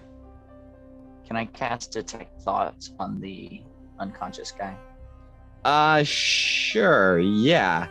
The surface thoughts that you get in his dreams. Okay, so here's what happens. You try to pry into his mind, right? And as you do, you can hear whispering. Get to the Chardalin. Get it back. And that's it's just utter darkness and whispers is all you get on his surface thoughts. Whispers in common? You can't, the whispers are in common, yes. But the only the words that you can make out. Otherwise, it's just like whisper, whisper, whisper. Do you want to dig deeper? Can I? Sure. What's the save? On intelligence. I think it's wisdom, right? And then intelligence contest. Wait, so it's wisdom? Yeah. Hold on, I'm sorry. I rolled 2 rolls, so just use both of those rolls for whatever you want. I got a 14 and a 12. I got a 14 on wisdom and a 12 on intelligence.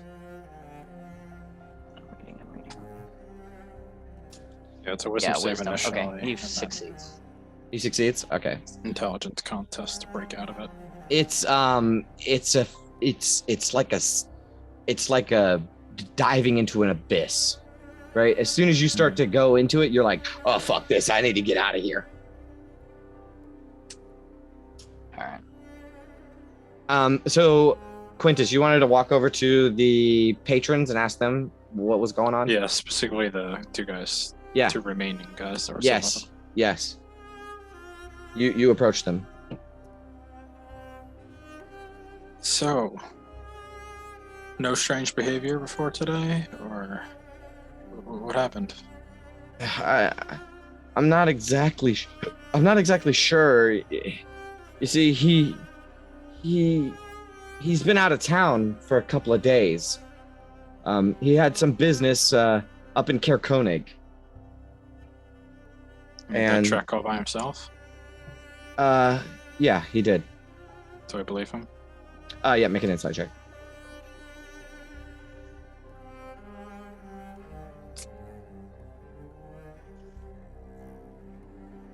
He had business up in Kerkonik, and he'd been gone for a couple of days, and he came back just this morning, and he kept talking about this shard of metal. He kept saying it was more valuable than anything in the world, in all of Icewind Dale. And he said that he was going to become rich off of it, and that it was his salvation.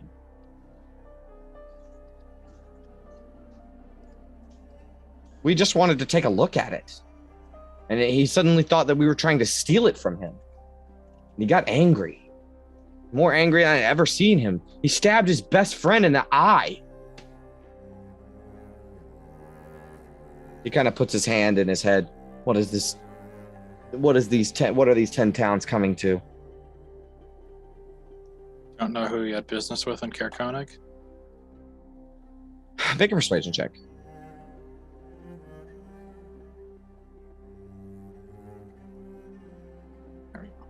He says, listen, I wouldn't tell this to the militia, but he and some of us, we do a little burgling every so often.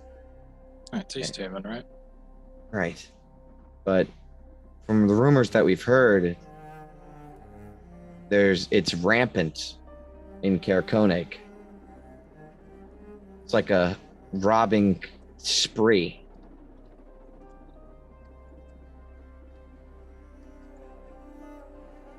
He went up there to scope out a couple of places.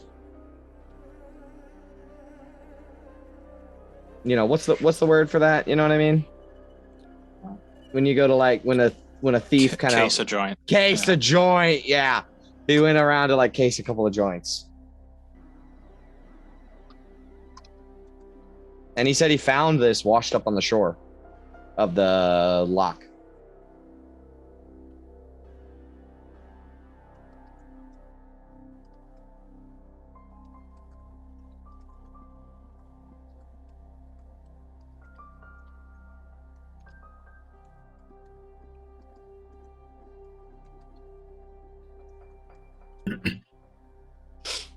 Do you have any other questions? When did you come back today? Today, this morning. All right. Probably best to get out of here before you all get wrapped up in this. He nods. And him and his friend kind of slowly fade away into the background, as good criminals do.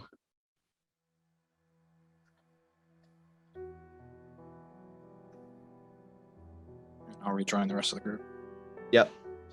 So the captain has gone. More militiamen have showed up and started in like interrogating witnesses or like, you know, taking statements. The barkeep is now outside taking a statement. Actually, they probably all go inside because it's cold as balls outside. The dead body's gone. Is there anything else you guys wanted to do?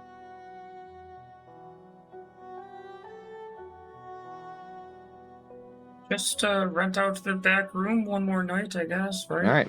Yep. That sounds good. Let's take a break. I know it's super late for a break, but I have to piss like a Russian racehorse, and I just kept going and going and going. It was fun. I was having fun. Oh, good. All right. Let's go.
I know what that shard does.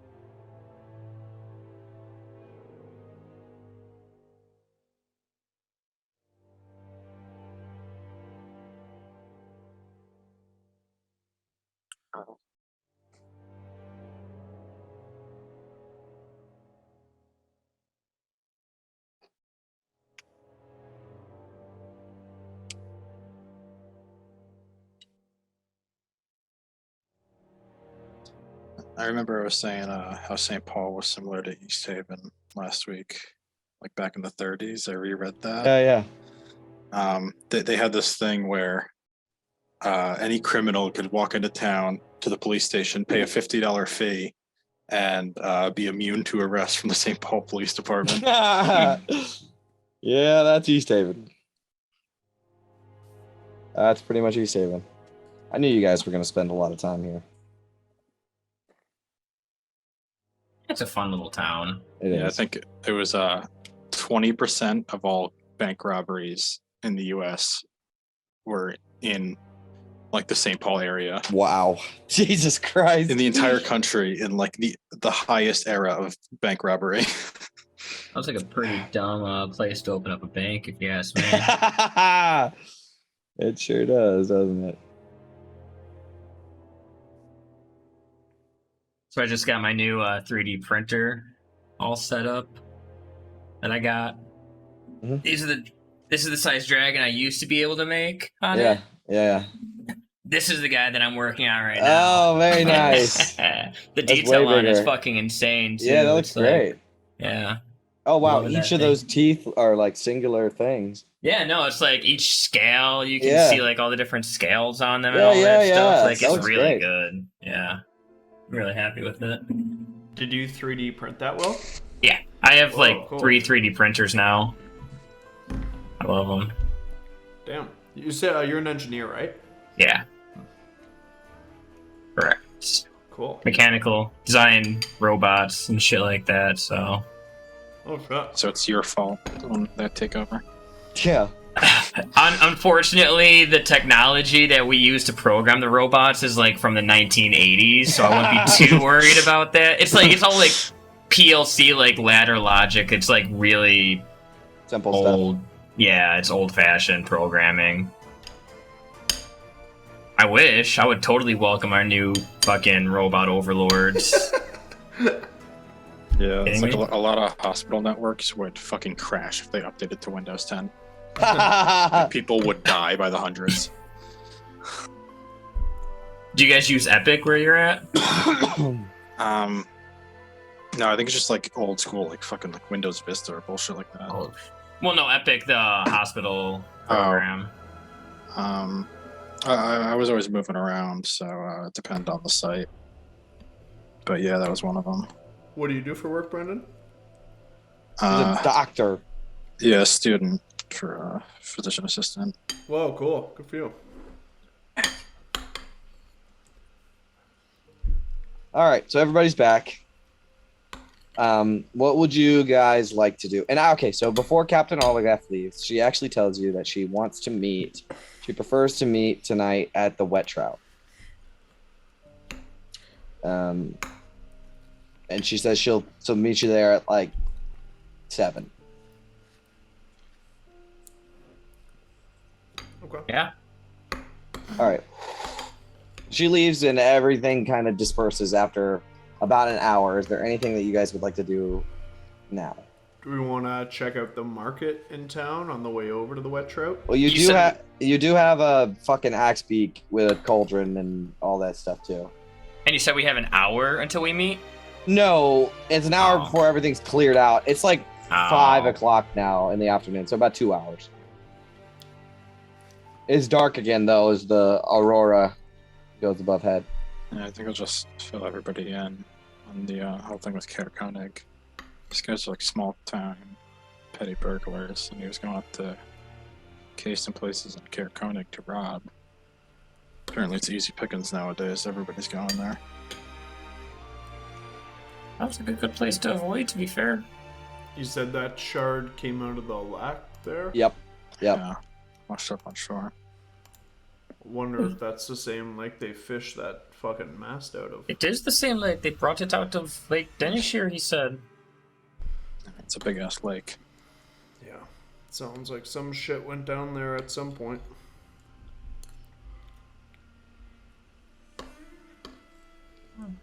Many of you guys heard of this charlatan ship before?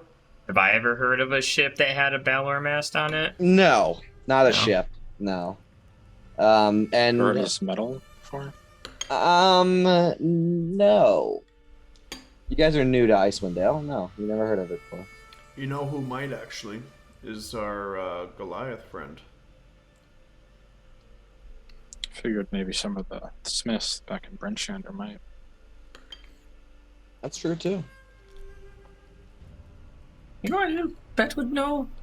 That fucking farmer from last night. Or 2 nights ago. He probably Yeah, knows good. all about this shit. Fuck that guy. Good luck getting him to tell us that. Even I'm not that good. Well, we have a bit of coin. Do we want to go to?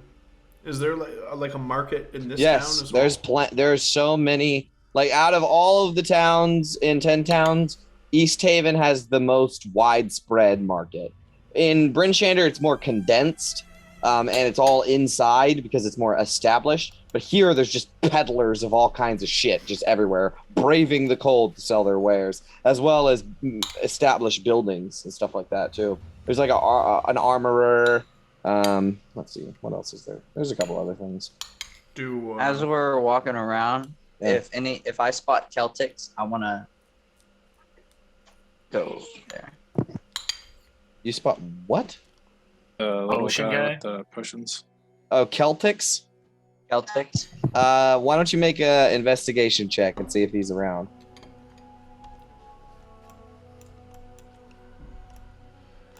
We can maybe take a stroll through the market on the way to the White Lady. Probably You're a at the couple White hours. Lady. You mean Or the trout. the wet trout? Yeah. Yeah. Holy shit! Yeah, you see him. Clink, clink, clink, clink, clink, running down walking down the aisles. You know, you got gout? I got something for that. Lice? I got something for that. Gonorrhea? I got something for that. I'll try to wave him down, and if he doesn't see me, I'll try to get his attention. by, Yeah, like, you saying something in his head. yeah. Oh shit. Okay. No, well, before that, he notices you. Says, "Hey, I forgot what his voice sounds like, but now it sounds like this." I have to find the fucking the notes. Here it is. Yeah, just I got to it. save some time, I just Yeah. I just wanted to know what he had again. Oh, he's got Potions. oh man, he's everything, got stuff, ointments. ointments and poultices and lotion, and you know, he's got stuff that take your wrinkles away. He's got stuff for fevers and headaches and cold sores and gum disease and STDs and all kinds of normal shit. But his higher price stuff, he has oil of slipperiness, potions of healing, potion of animal friendship, a filter of love, and his favorite, Celtic's Common Cure. Does he have just oil? And No. No, all of his stuff does something. Celtic's Common Cure is the one that we already procured, correct? Yes, you have one, but he's got plenty of them. Mhm. And that's basically a healing potion and or a heroism potion. Yep. something like that. Yep. How much does this go for? Okay. Those go for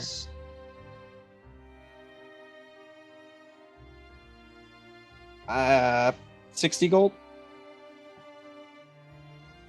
Fair.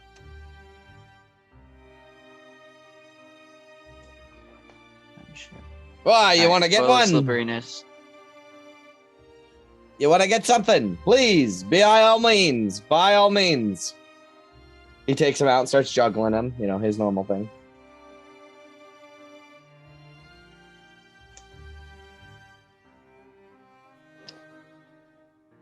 Can I ask him what the oil slipperiness does? Yeah.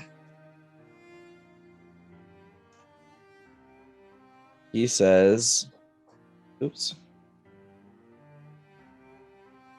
The oil can cover a medium or smaller creature along with its equipment. Applying the oil takes 10 minutes. The affected creature gains the effect of freedom of movement spell for 8 hours.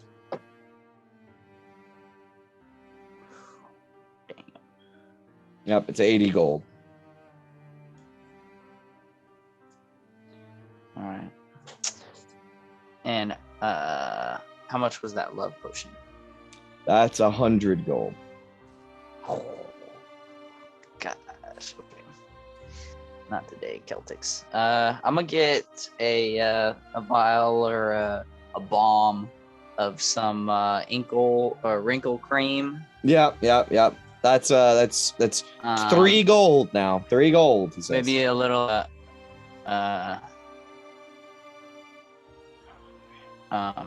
Does he have like leave-in conditioner? Yes. How much is that? That's also 3 gold. No, that's probably a gold. Gold. Mm. I'll get the leave-in conditioner. Okay.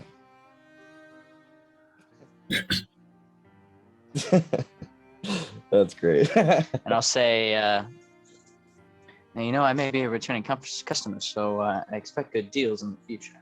I always appreciate business. Did you try out the Common Cure? Celtics' Common Cure. We haven't got to it yet. It's only been Oh, days, but, yes, it's magnificent, I'll tell you. I'll let you know what we think of it.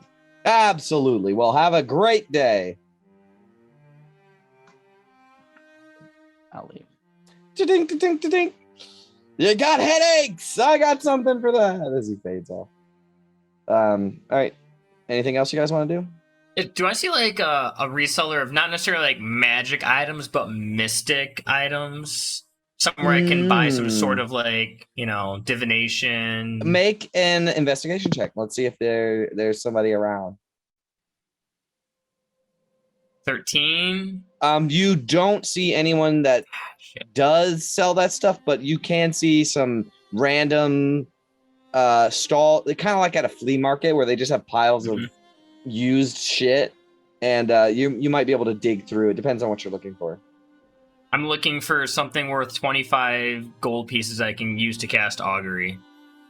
Okay, what would you like that object to be? Gabar seems like the kind of guy that would want a series of mystical trinkets. You know, like just like a collection of junk, but it like at the appearance it looks like junk, but really it's like a fine gemstone, a rare shell from like a long fossilized creature, that kind of stuff. I think that you would be better off looking elsewhere. Okay. All right. You got a good feeling that your boy might have something. Your boy in Lonelywood. Yeah. That's what I thought too, but it's like I don't want to have to wait till the next time we're in Lonelywood. Yeah, I mean, if you'd rolled a little bit better, you'd have found something. That's fine. What about a reseller of prosthetic arms? Nope, not in this town. Maybe in Bremen they'll have some stuff for augury. Oh, maybe, yeah. Well, I mean, if we're stopping by Brent Shander, I'll check that place out too. Yeah. Okay. All right. Anything else you guys want to do? As you're looking around town, you do find an armorer. It's called Rurden's Armory. And from the outside, the goddamn place looks like a fucking fortress. It's got iron bars, metal doors, fucking bricks. The whole thing is like a fortress. No, I'm just worried more about getting pickpocketed than buying something. All right. You guys make your way through town, and it's getting late. You wanna head toward the wet trout? Well, at least an hour before we do that, I Yeah. need to stop somewhere semi-private and spend one of my pieces of paper and an hour.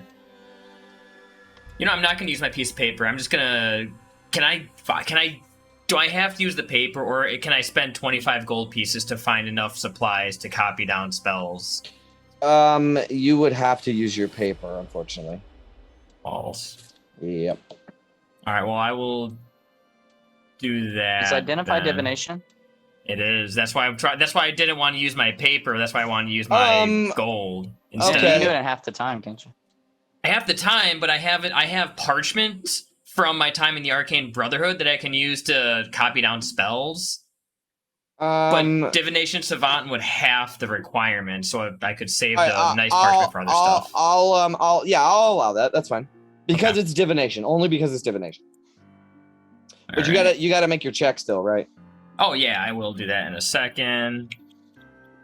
Just marking down how much gold I used. Need an hour, and it would be great if the identify one is the one that's fucked. So let's see. So the DC was 10 plus the spell level. Yeah, I think so. And it's against an Am I able intelligence check. to help him with my proficiency with this? I don't want it. I don't want He's it. doing it by No, himself. this is a sort of Gabar It specific thing. succeeds anyways. Okay. So all right. This is sort of a Gabar specific thing. But I now have identify. Yeah, wait till you start getting those higher level spells. I know. Those will be Can't the wait for tricky some ones. spell fun. All right, but yeah, if you spend the gold though, you got to give up the gold. Yeah, I gave up the 25 gold. All right, I'll allow it. It's fine. I'll hand wave that. Here's the thing: you guys got to take your axe beak back to the fucking place and have them house the shit for the night. Unless you want to risk it. Yeah, no, we'll take care of that quick. Yeah. Staying here the night anyway. Are they gonna watch our stuff too? Or? Oh yeah, it's super protected. Yeah, they have all kinds of shit that like merchants belong to merchants and stuff. This is like well taken care of. Safe place for stuff in East Haven. Yes, basically. I thought I had housing prices. Oh, I remember you went over that. I think I wrote it down.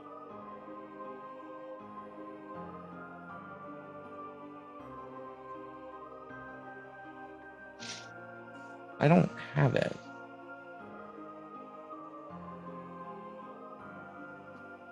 Huh. I don't know. What do you guys think? How much do you think it would cost? PHP says 5 silver. Perfect. We'll make it 7 because you got shit on it. Yeah. All right. Anything else you want to handle before you go to the wet trout?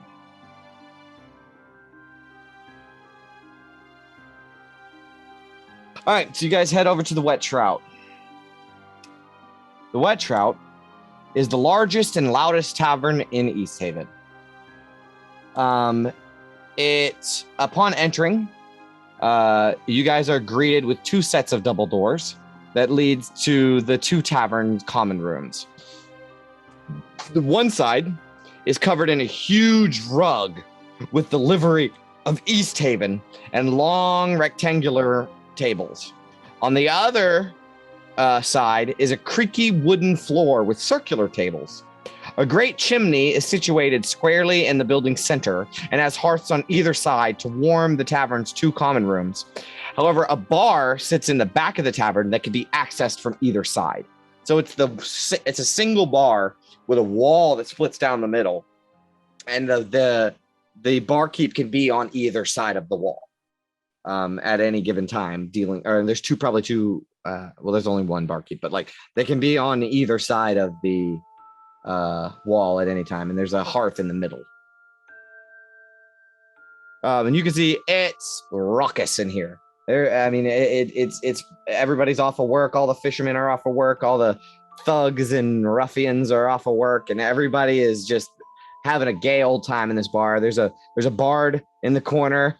He's not like on a stage or anything, but he's standing on a table, a human, and he's playing his lyre and singing a song about, when he was a young lad, he fucked all the maidens and stuff like that. I once had a lass with a great big ass, stuff like that. It's very inappropriate. And all the people in here are having a gay old time. You see at the back of the bar, or at the back of the tavern, there is the tavern keeper, which is a white dragonborn woman. She looks like she could be the principal of a prep school. She wears like tiny little spectacles. Let's see if I can find a picture of her.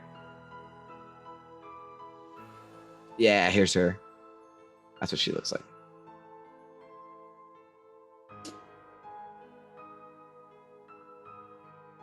Slender woman. And sitting already here in the bar is Captain Arlagath. But she's sitting next to a tiefling.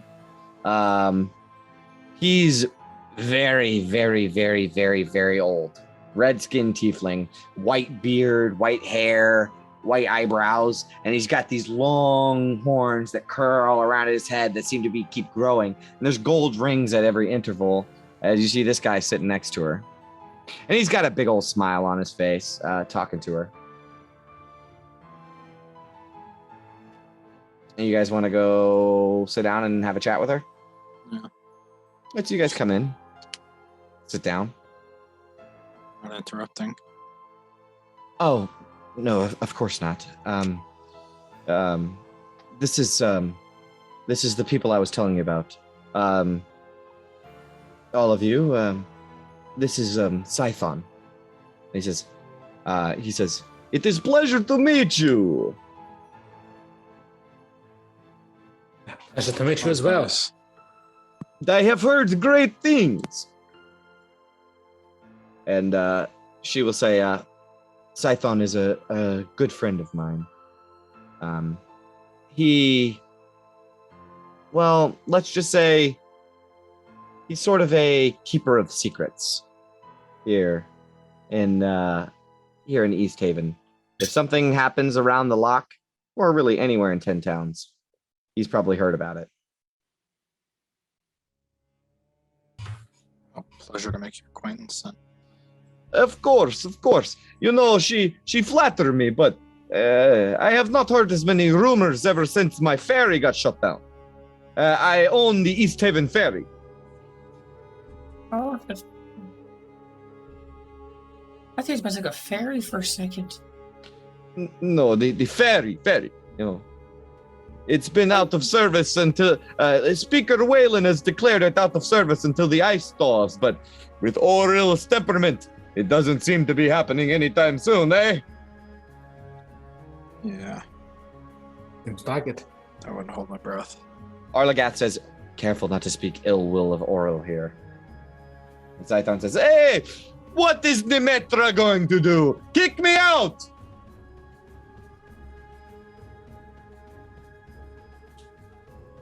Oh, but she might water down your beer. Trust me, I know what it's like to be on the bad side of a barkeep. You are right, my friend. You are right. Please, have seat. Please, help yourself. You guys sit down? Yeah, I will. Yeah.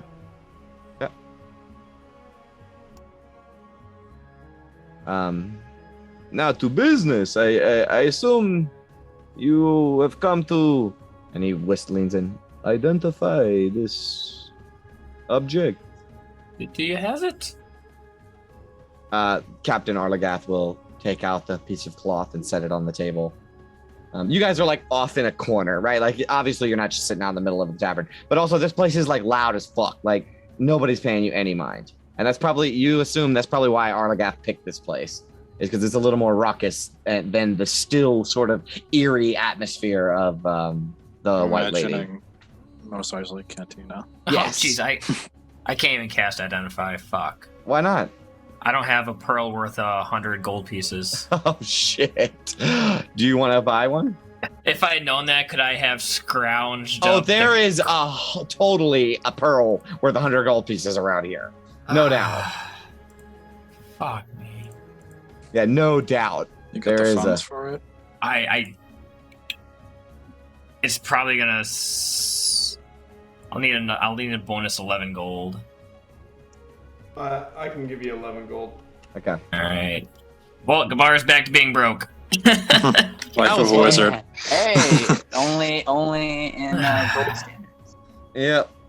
But yeah, you would have. There's totally a pearl. I mean, come on, it's a lake town. They're all fishermen. You know, like there's definitely a pearl around, no doubt. Costs 100 gold pieces to cast Identify.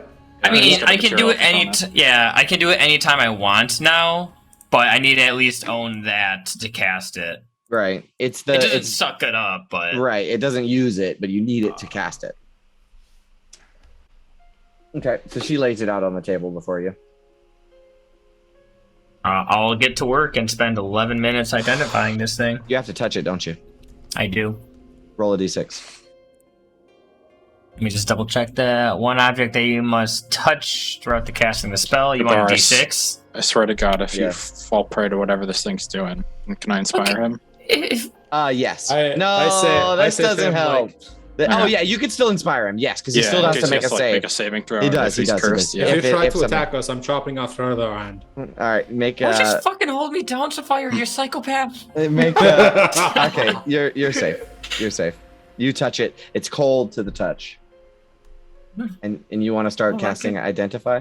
Yep, do that for 11 minutes. As you touch it, what does this look like? So I have this pearl that I've used now. I didn't really think about this because usually I have a chance to think about what my spells look like. So I have I spread out this piece of paper and it's very much all scattered about me, right? And I'm kind of looking over it and I'm trying to follow the spells that I've written down over the course of 3 pieces of paper. And I'm no, this is supposed to go fucking there and then draw the line here and nope, fuck that one up, come back this way. And I just kind of cast traces with this pearl until it kind of forms this very much like the sigil you have behind you, the sigil that is hovering over this shard. And after 11 minutes, it kind of illuminates a bright white color and then it dissipates and I finish casting the spell. Awesome. Okay. So as that happens, you're casting the spell and it starts to illuminate, and Scython will say, "You wizards, they always impress me. I wish I could do magic. I can only do open windows and make my eyes change colors. It's not very interesting." But you Still more begin. than most. Yeah. Sounds interesting. Yeah, he says it. Yeah, like this, and he waves his fingers, and his eyes turn purple for a second. Yeah. See, I don't really see it that much. I don't really see it that much, or at least I never really used to. Just doing It's- it at will. Oh yeah, I bet your friend here could do it too. He's of infernal blood. Don't remind me. And the spell goes off, and as it does, Gavar, you are pulled into a fucking deep ass pit. What? You feel your consciousness pulled into this fucking darkness, and you hear the whispers. Yes, it's salvation. We will save you. Follow us. And you are able enough to divert, you know that this is just the object fucking with you. Now let me tell you about this shard. You learn a couple of things. First of all, this is a naturally occurring metal. The next thing that you learn about it is this is desecrated. The last thing that you learn about it is it's sort of has a pseudo curse that follows it around, right? All Chartlin is like this. That if you keep it on you and you're weak of will, it brings out the worst in you. Even being in close proximity to it could make you... Basically, it changes your alignment to lawful evil. But it's not necessarily a curse, but you could remove it with a remove curse. But after a certain amount of time of you like obsessing over this thing, oh, and that's another thing you get is it suddenly, once this kind of, it grabs you, it gets a grip on you, you treasure it. It's like the grandest thing in the whole wide world, and nothing else is as special or as important as this object, right? And it almost makes you like, basically makes you obsessed with it, and it changes your alignment to lawful evil. And if you spend enough time with it, a remove curse or a greater restoration can't change a thing. Like once it has a true grip on your mind, there's no turning back.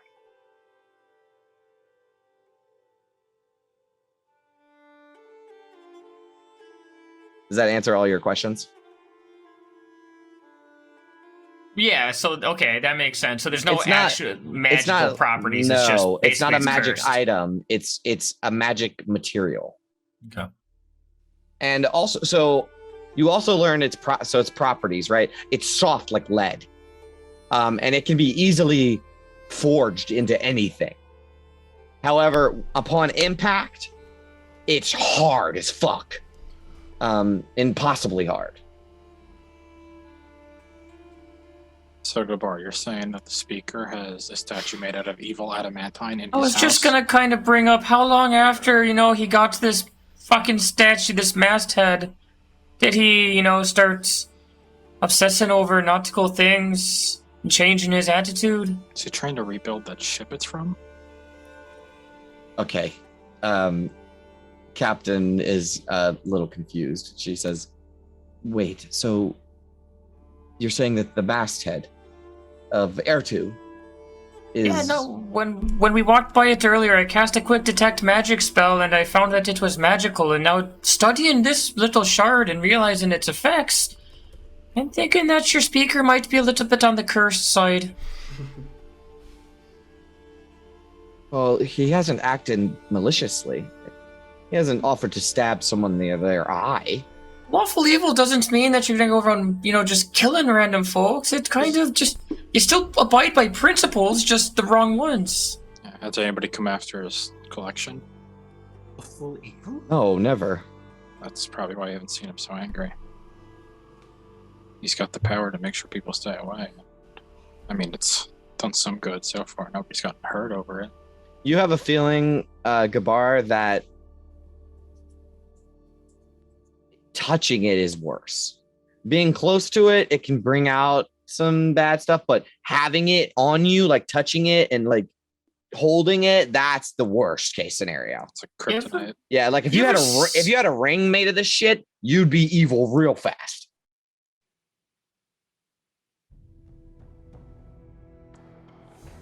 Does the speaker have any distinct jewelry he likes? He's not a vain man. But what you're saying is the masthead is possibly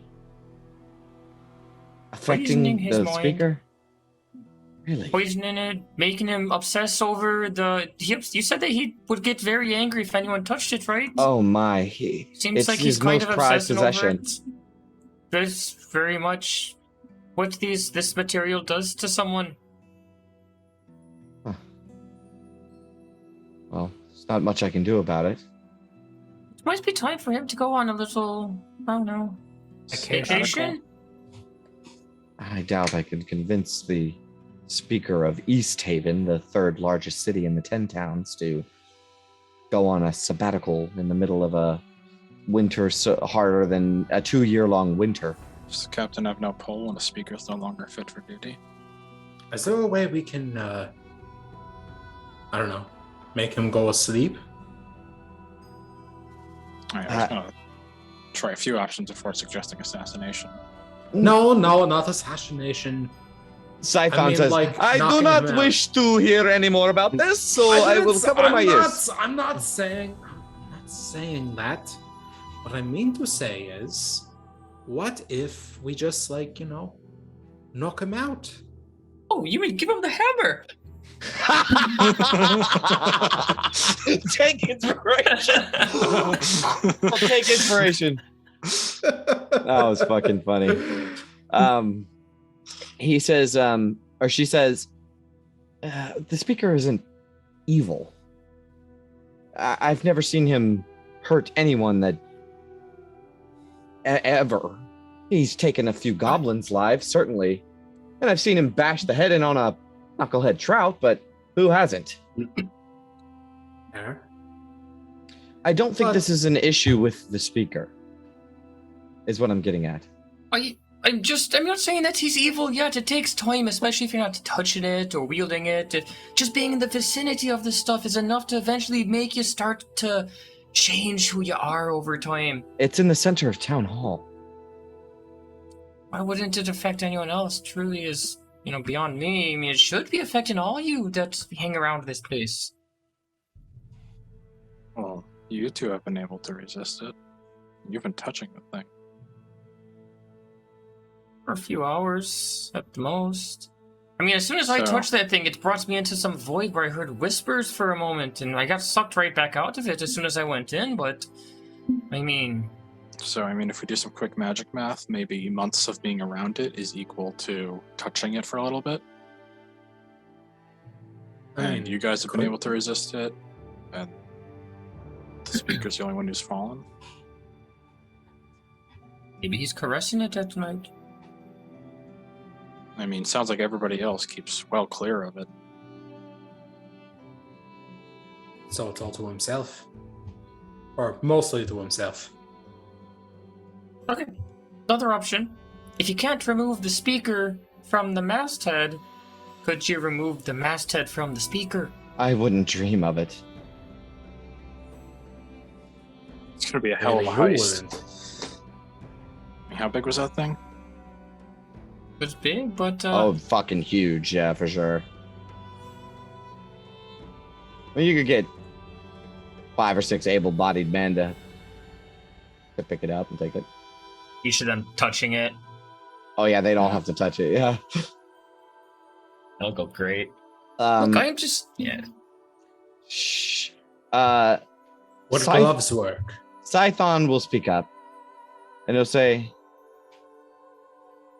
"I have been hearing rumors about this material.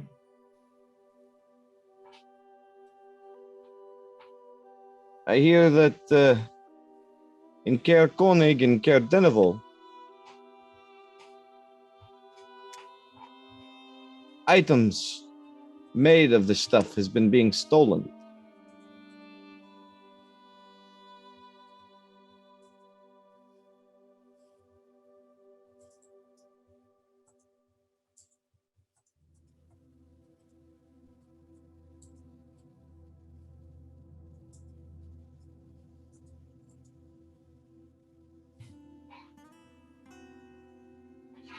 I don't know if that helps any, but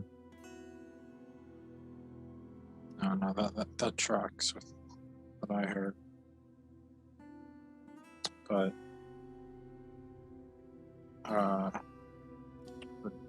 Zedekis's friends said that he found it washed up on the shore.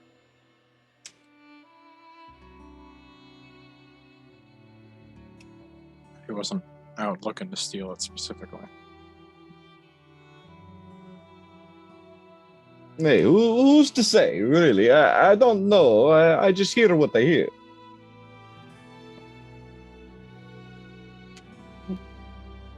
Captain Arlagath will say, let me handle the speaker. I've been dealing with him for a couple of years now. He doesn't seem like he has any malcontent, but I know that I can keep my eyes on him and know truly the properties of this substance. Just make You're steer clear of it yourself. I will. However, Did you- this information about Ker Koenig is alarming. If this stuff is being sought out, it could spell trouble. Did you have a chance to It speak to could. a mutual friend? Yes, but I didn't learn anything interesting. He just kept spouting about the Chardalin has spoken to me. The Chardalin tells no lies. The Chardalin is my salvation. Ker Koenig, Ker Koenig, Ker Koenig.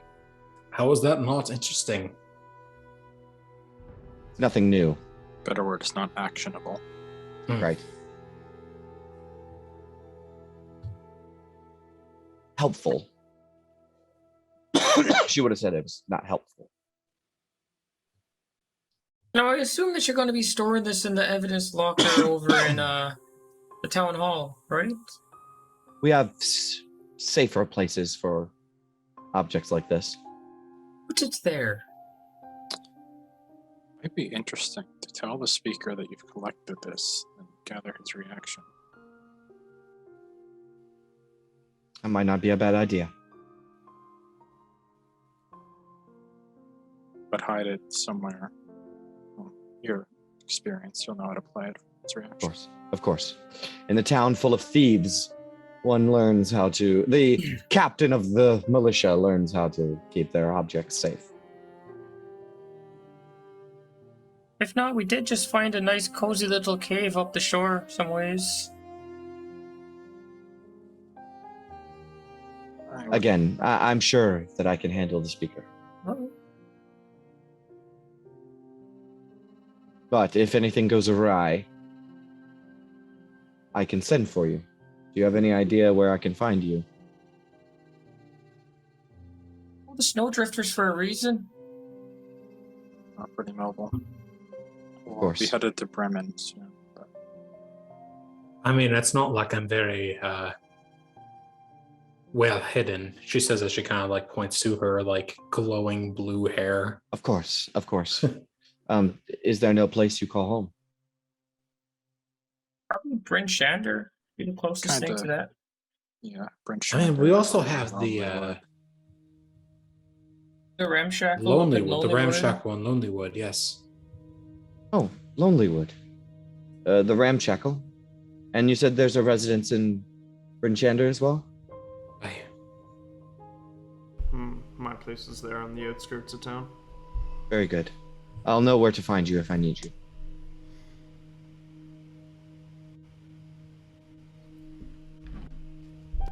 best of luck with this whole thing. Of course. Of course. And I can guarantee I'll handle it with the utmost of care. I Thank you. appreciate. Can I try and get a- Go ahead. Go ahead. I was gonna try and get a read on her. Like, how does she feel? When she says, "Yeah, I'll take care of it. I'll take care of it. I'll take care of it. I'll deal with the speaker." Make an insight check. Is she just like trying to throw it off, or is she actually Make an insight check. concerned?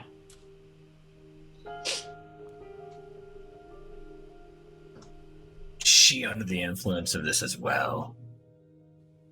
So you get the feeling that the captain of the guard in a town full of thieves is a pretty noble position.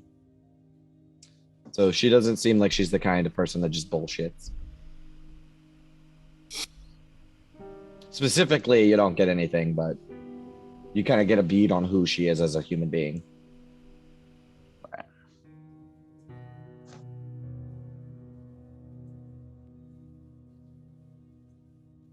If there's nothing else, I'll be off. But I really appreciate everything that all of you have done.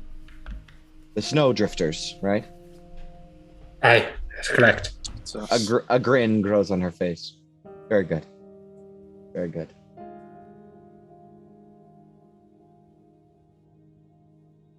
Have a safe night. Enjoy a drink with Scython. He has He's heard many a tale. I'm sure he can entertain you for the night. That he I will. can do. That I can do. And unless you have anything else, she will leave. Do you guys have anything else? No. I don't. Do you guys want to go ahead? Has he heard anything about invisible dwarves stealing shit? He'll say, I've heard the phrase around, but nothing specific.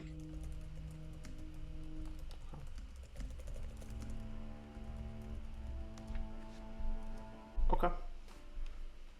You ever heard of a knoll den anywhere around the loch? A knoll band. Knoll den, a den of knolls. Maybe I have.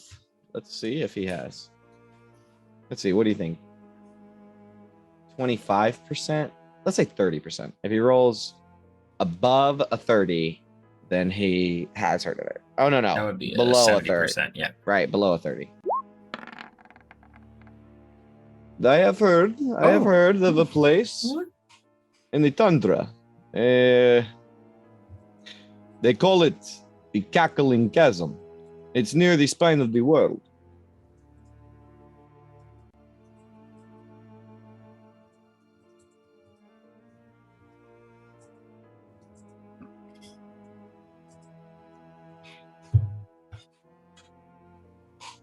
Interesting. Yes, it is named from, the hyena laughs that come from its depths. So to the south of here. That's right. I believe it's southeast. In the one direction that we didn't plan on going. Great. But I think it's many miles away. A group of gnolls would have to travel pretty far to come around here. Just some old rumor that I had heard that, some gnolls lived in a den, stole a magical fish hook from someone.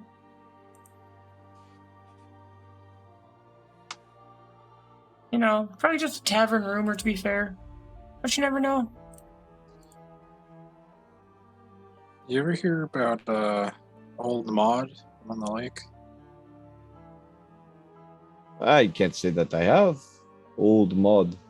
No, doesn't ring a bell. On the lock, you say? Yeah. Oh, no, I know everything about the lock.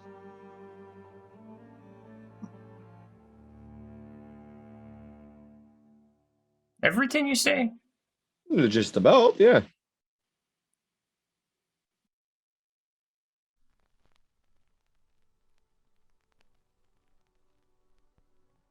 You want to hear a good one?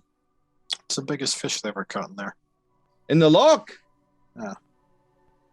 I believe it was a couple of years ago, maybe 100 years ago, they caught whatever the name of that fucking thing that's hanging in the town hall.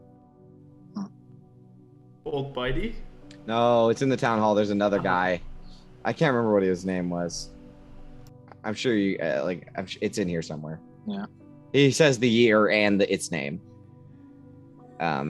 He knows it. I don't feel like looking it up. But he says, you want to hear a good one?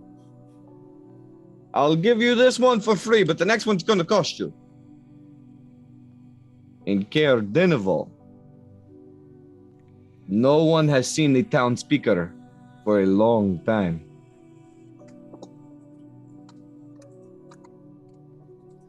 How long? Since before the winter? At least a year. A hunter from there, he told me that he died and a ghost haunts the Caer. Wasn't the speaker rumored to be an ill man anyways? Maybe he just killed over and died. Well, that's the thing. Someone's still staying in the Caer.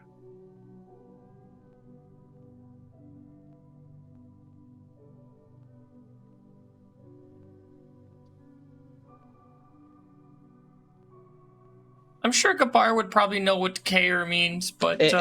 Caradenival, right? Castle. Yeah. Oh, castle. Care is short for castle, or like a fort. That's what the Care towns are named after. There's a Care in a castle in Care Denival and a castle in. Okay, yeah. Gabar totally fucking knew that. Yeah, he totally did.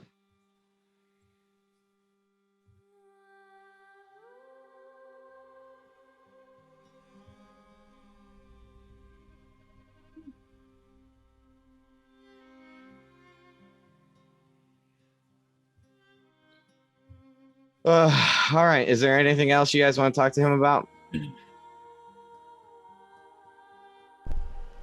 Not to him, but I want to talk to the group about what we're thinking. Sure.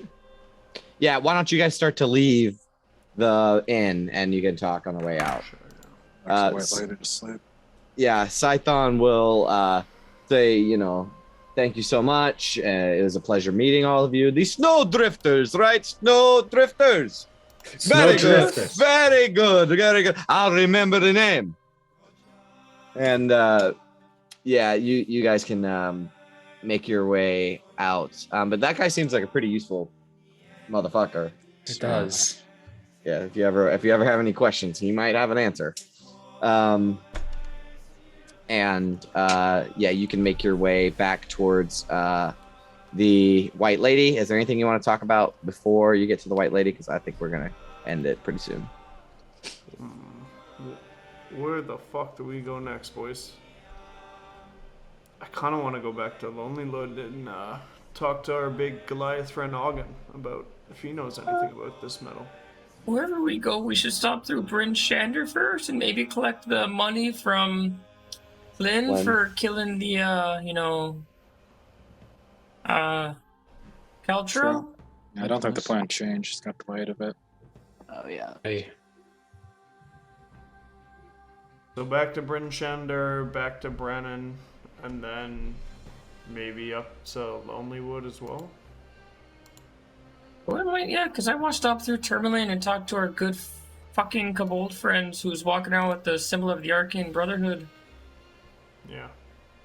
Maybe revisit that plan that we had talked about, stealing the bag, that I thought maybe let no harm, no foul, but seems like something's foul now. I agree. Every time we figure something out, we get 2 more questions popping up. Every time it seems to happen, it seems to drive me farther away from Bremen. Well, we can make our way to Bremen next.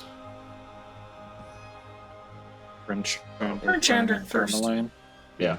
For sure. Bryn Shander, Bremen, Tourmaline. That's kind of what you guys are thinking. Yeah. And you know what? If we go up to Lonelywood, there's that bloke that's trapped up in his cottage that we're supposed to check on too. Right. Yeah, we can do that. Shangorn River, or whatever it's called.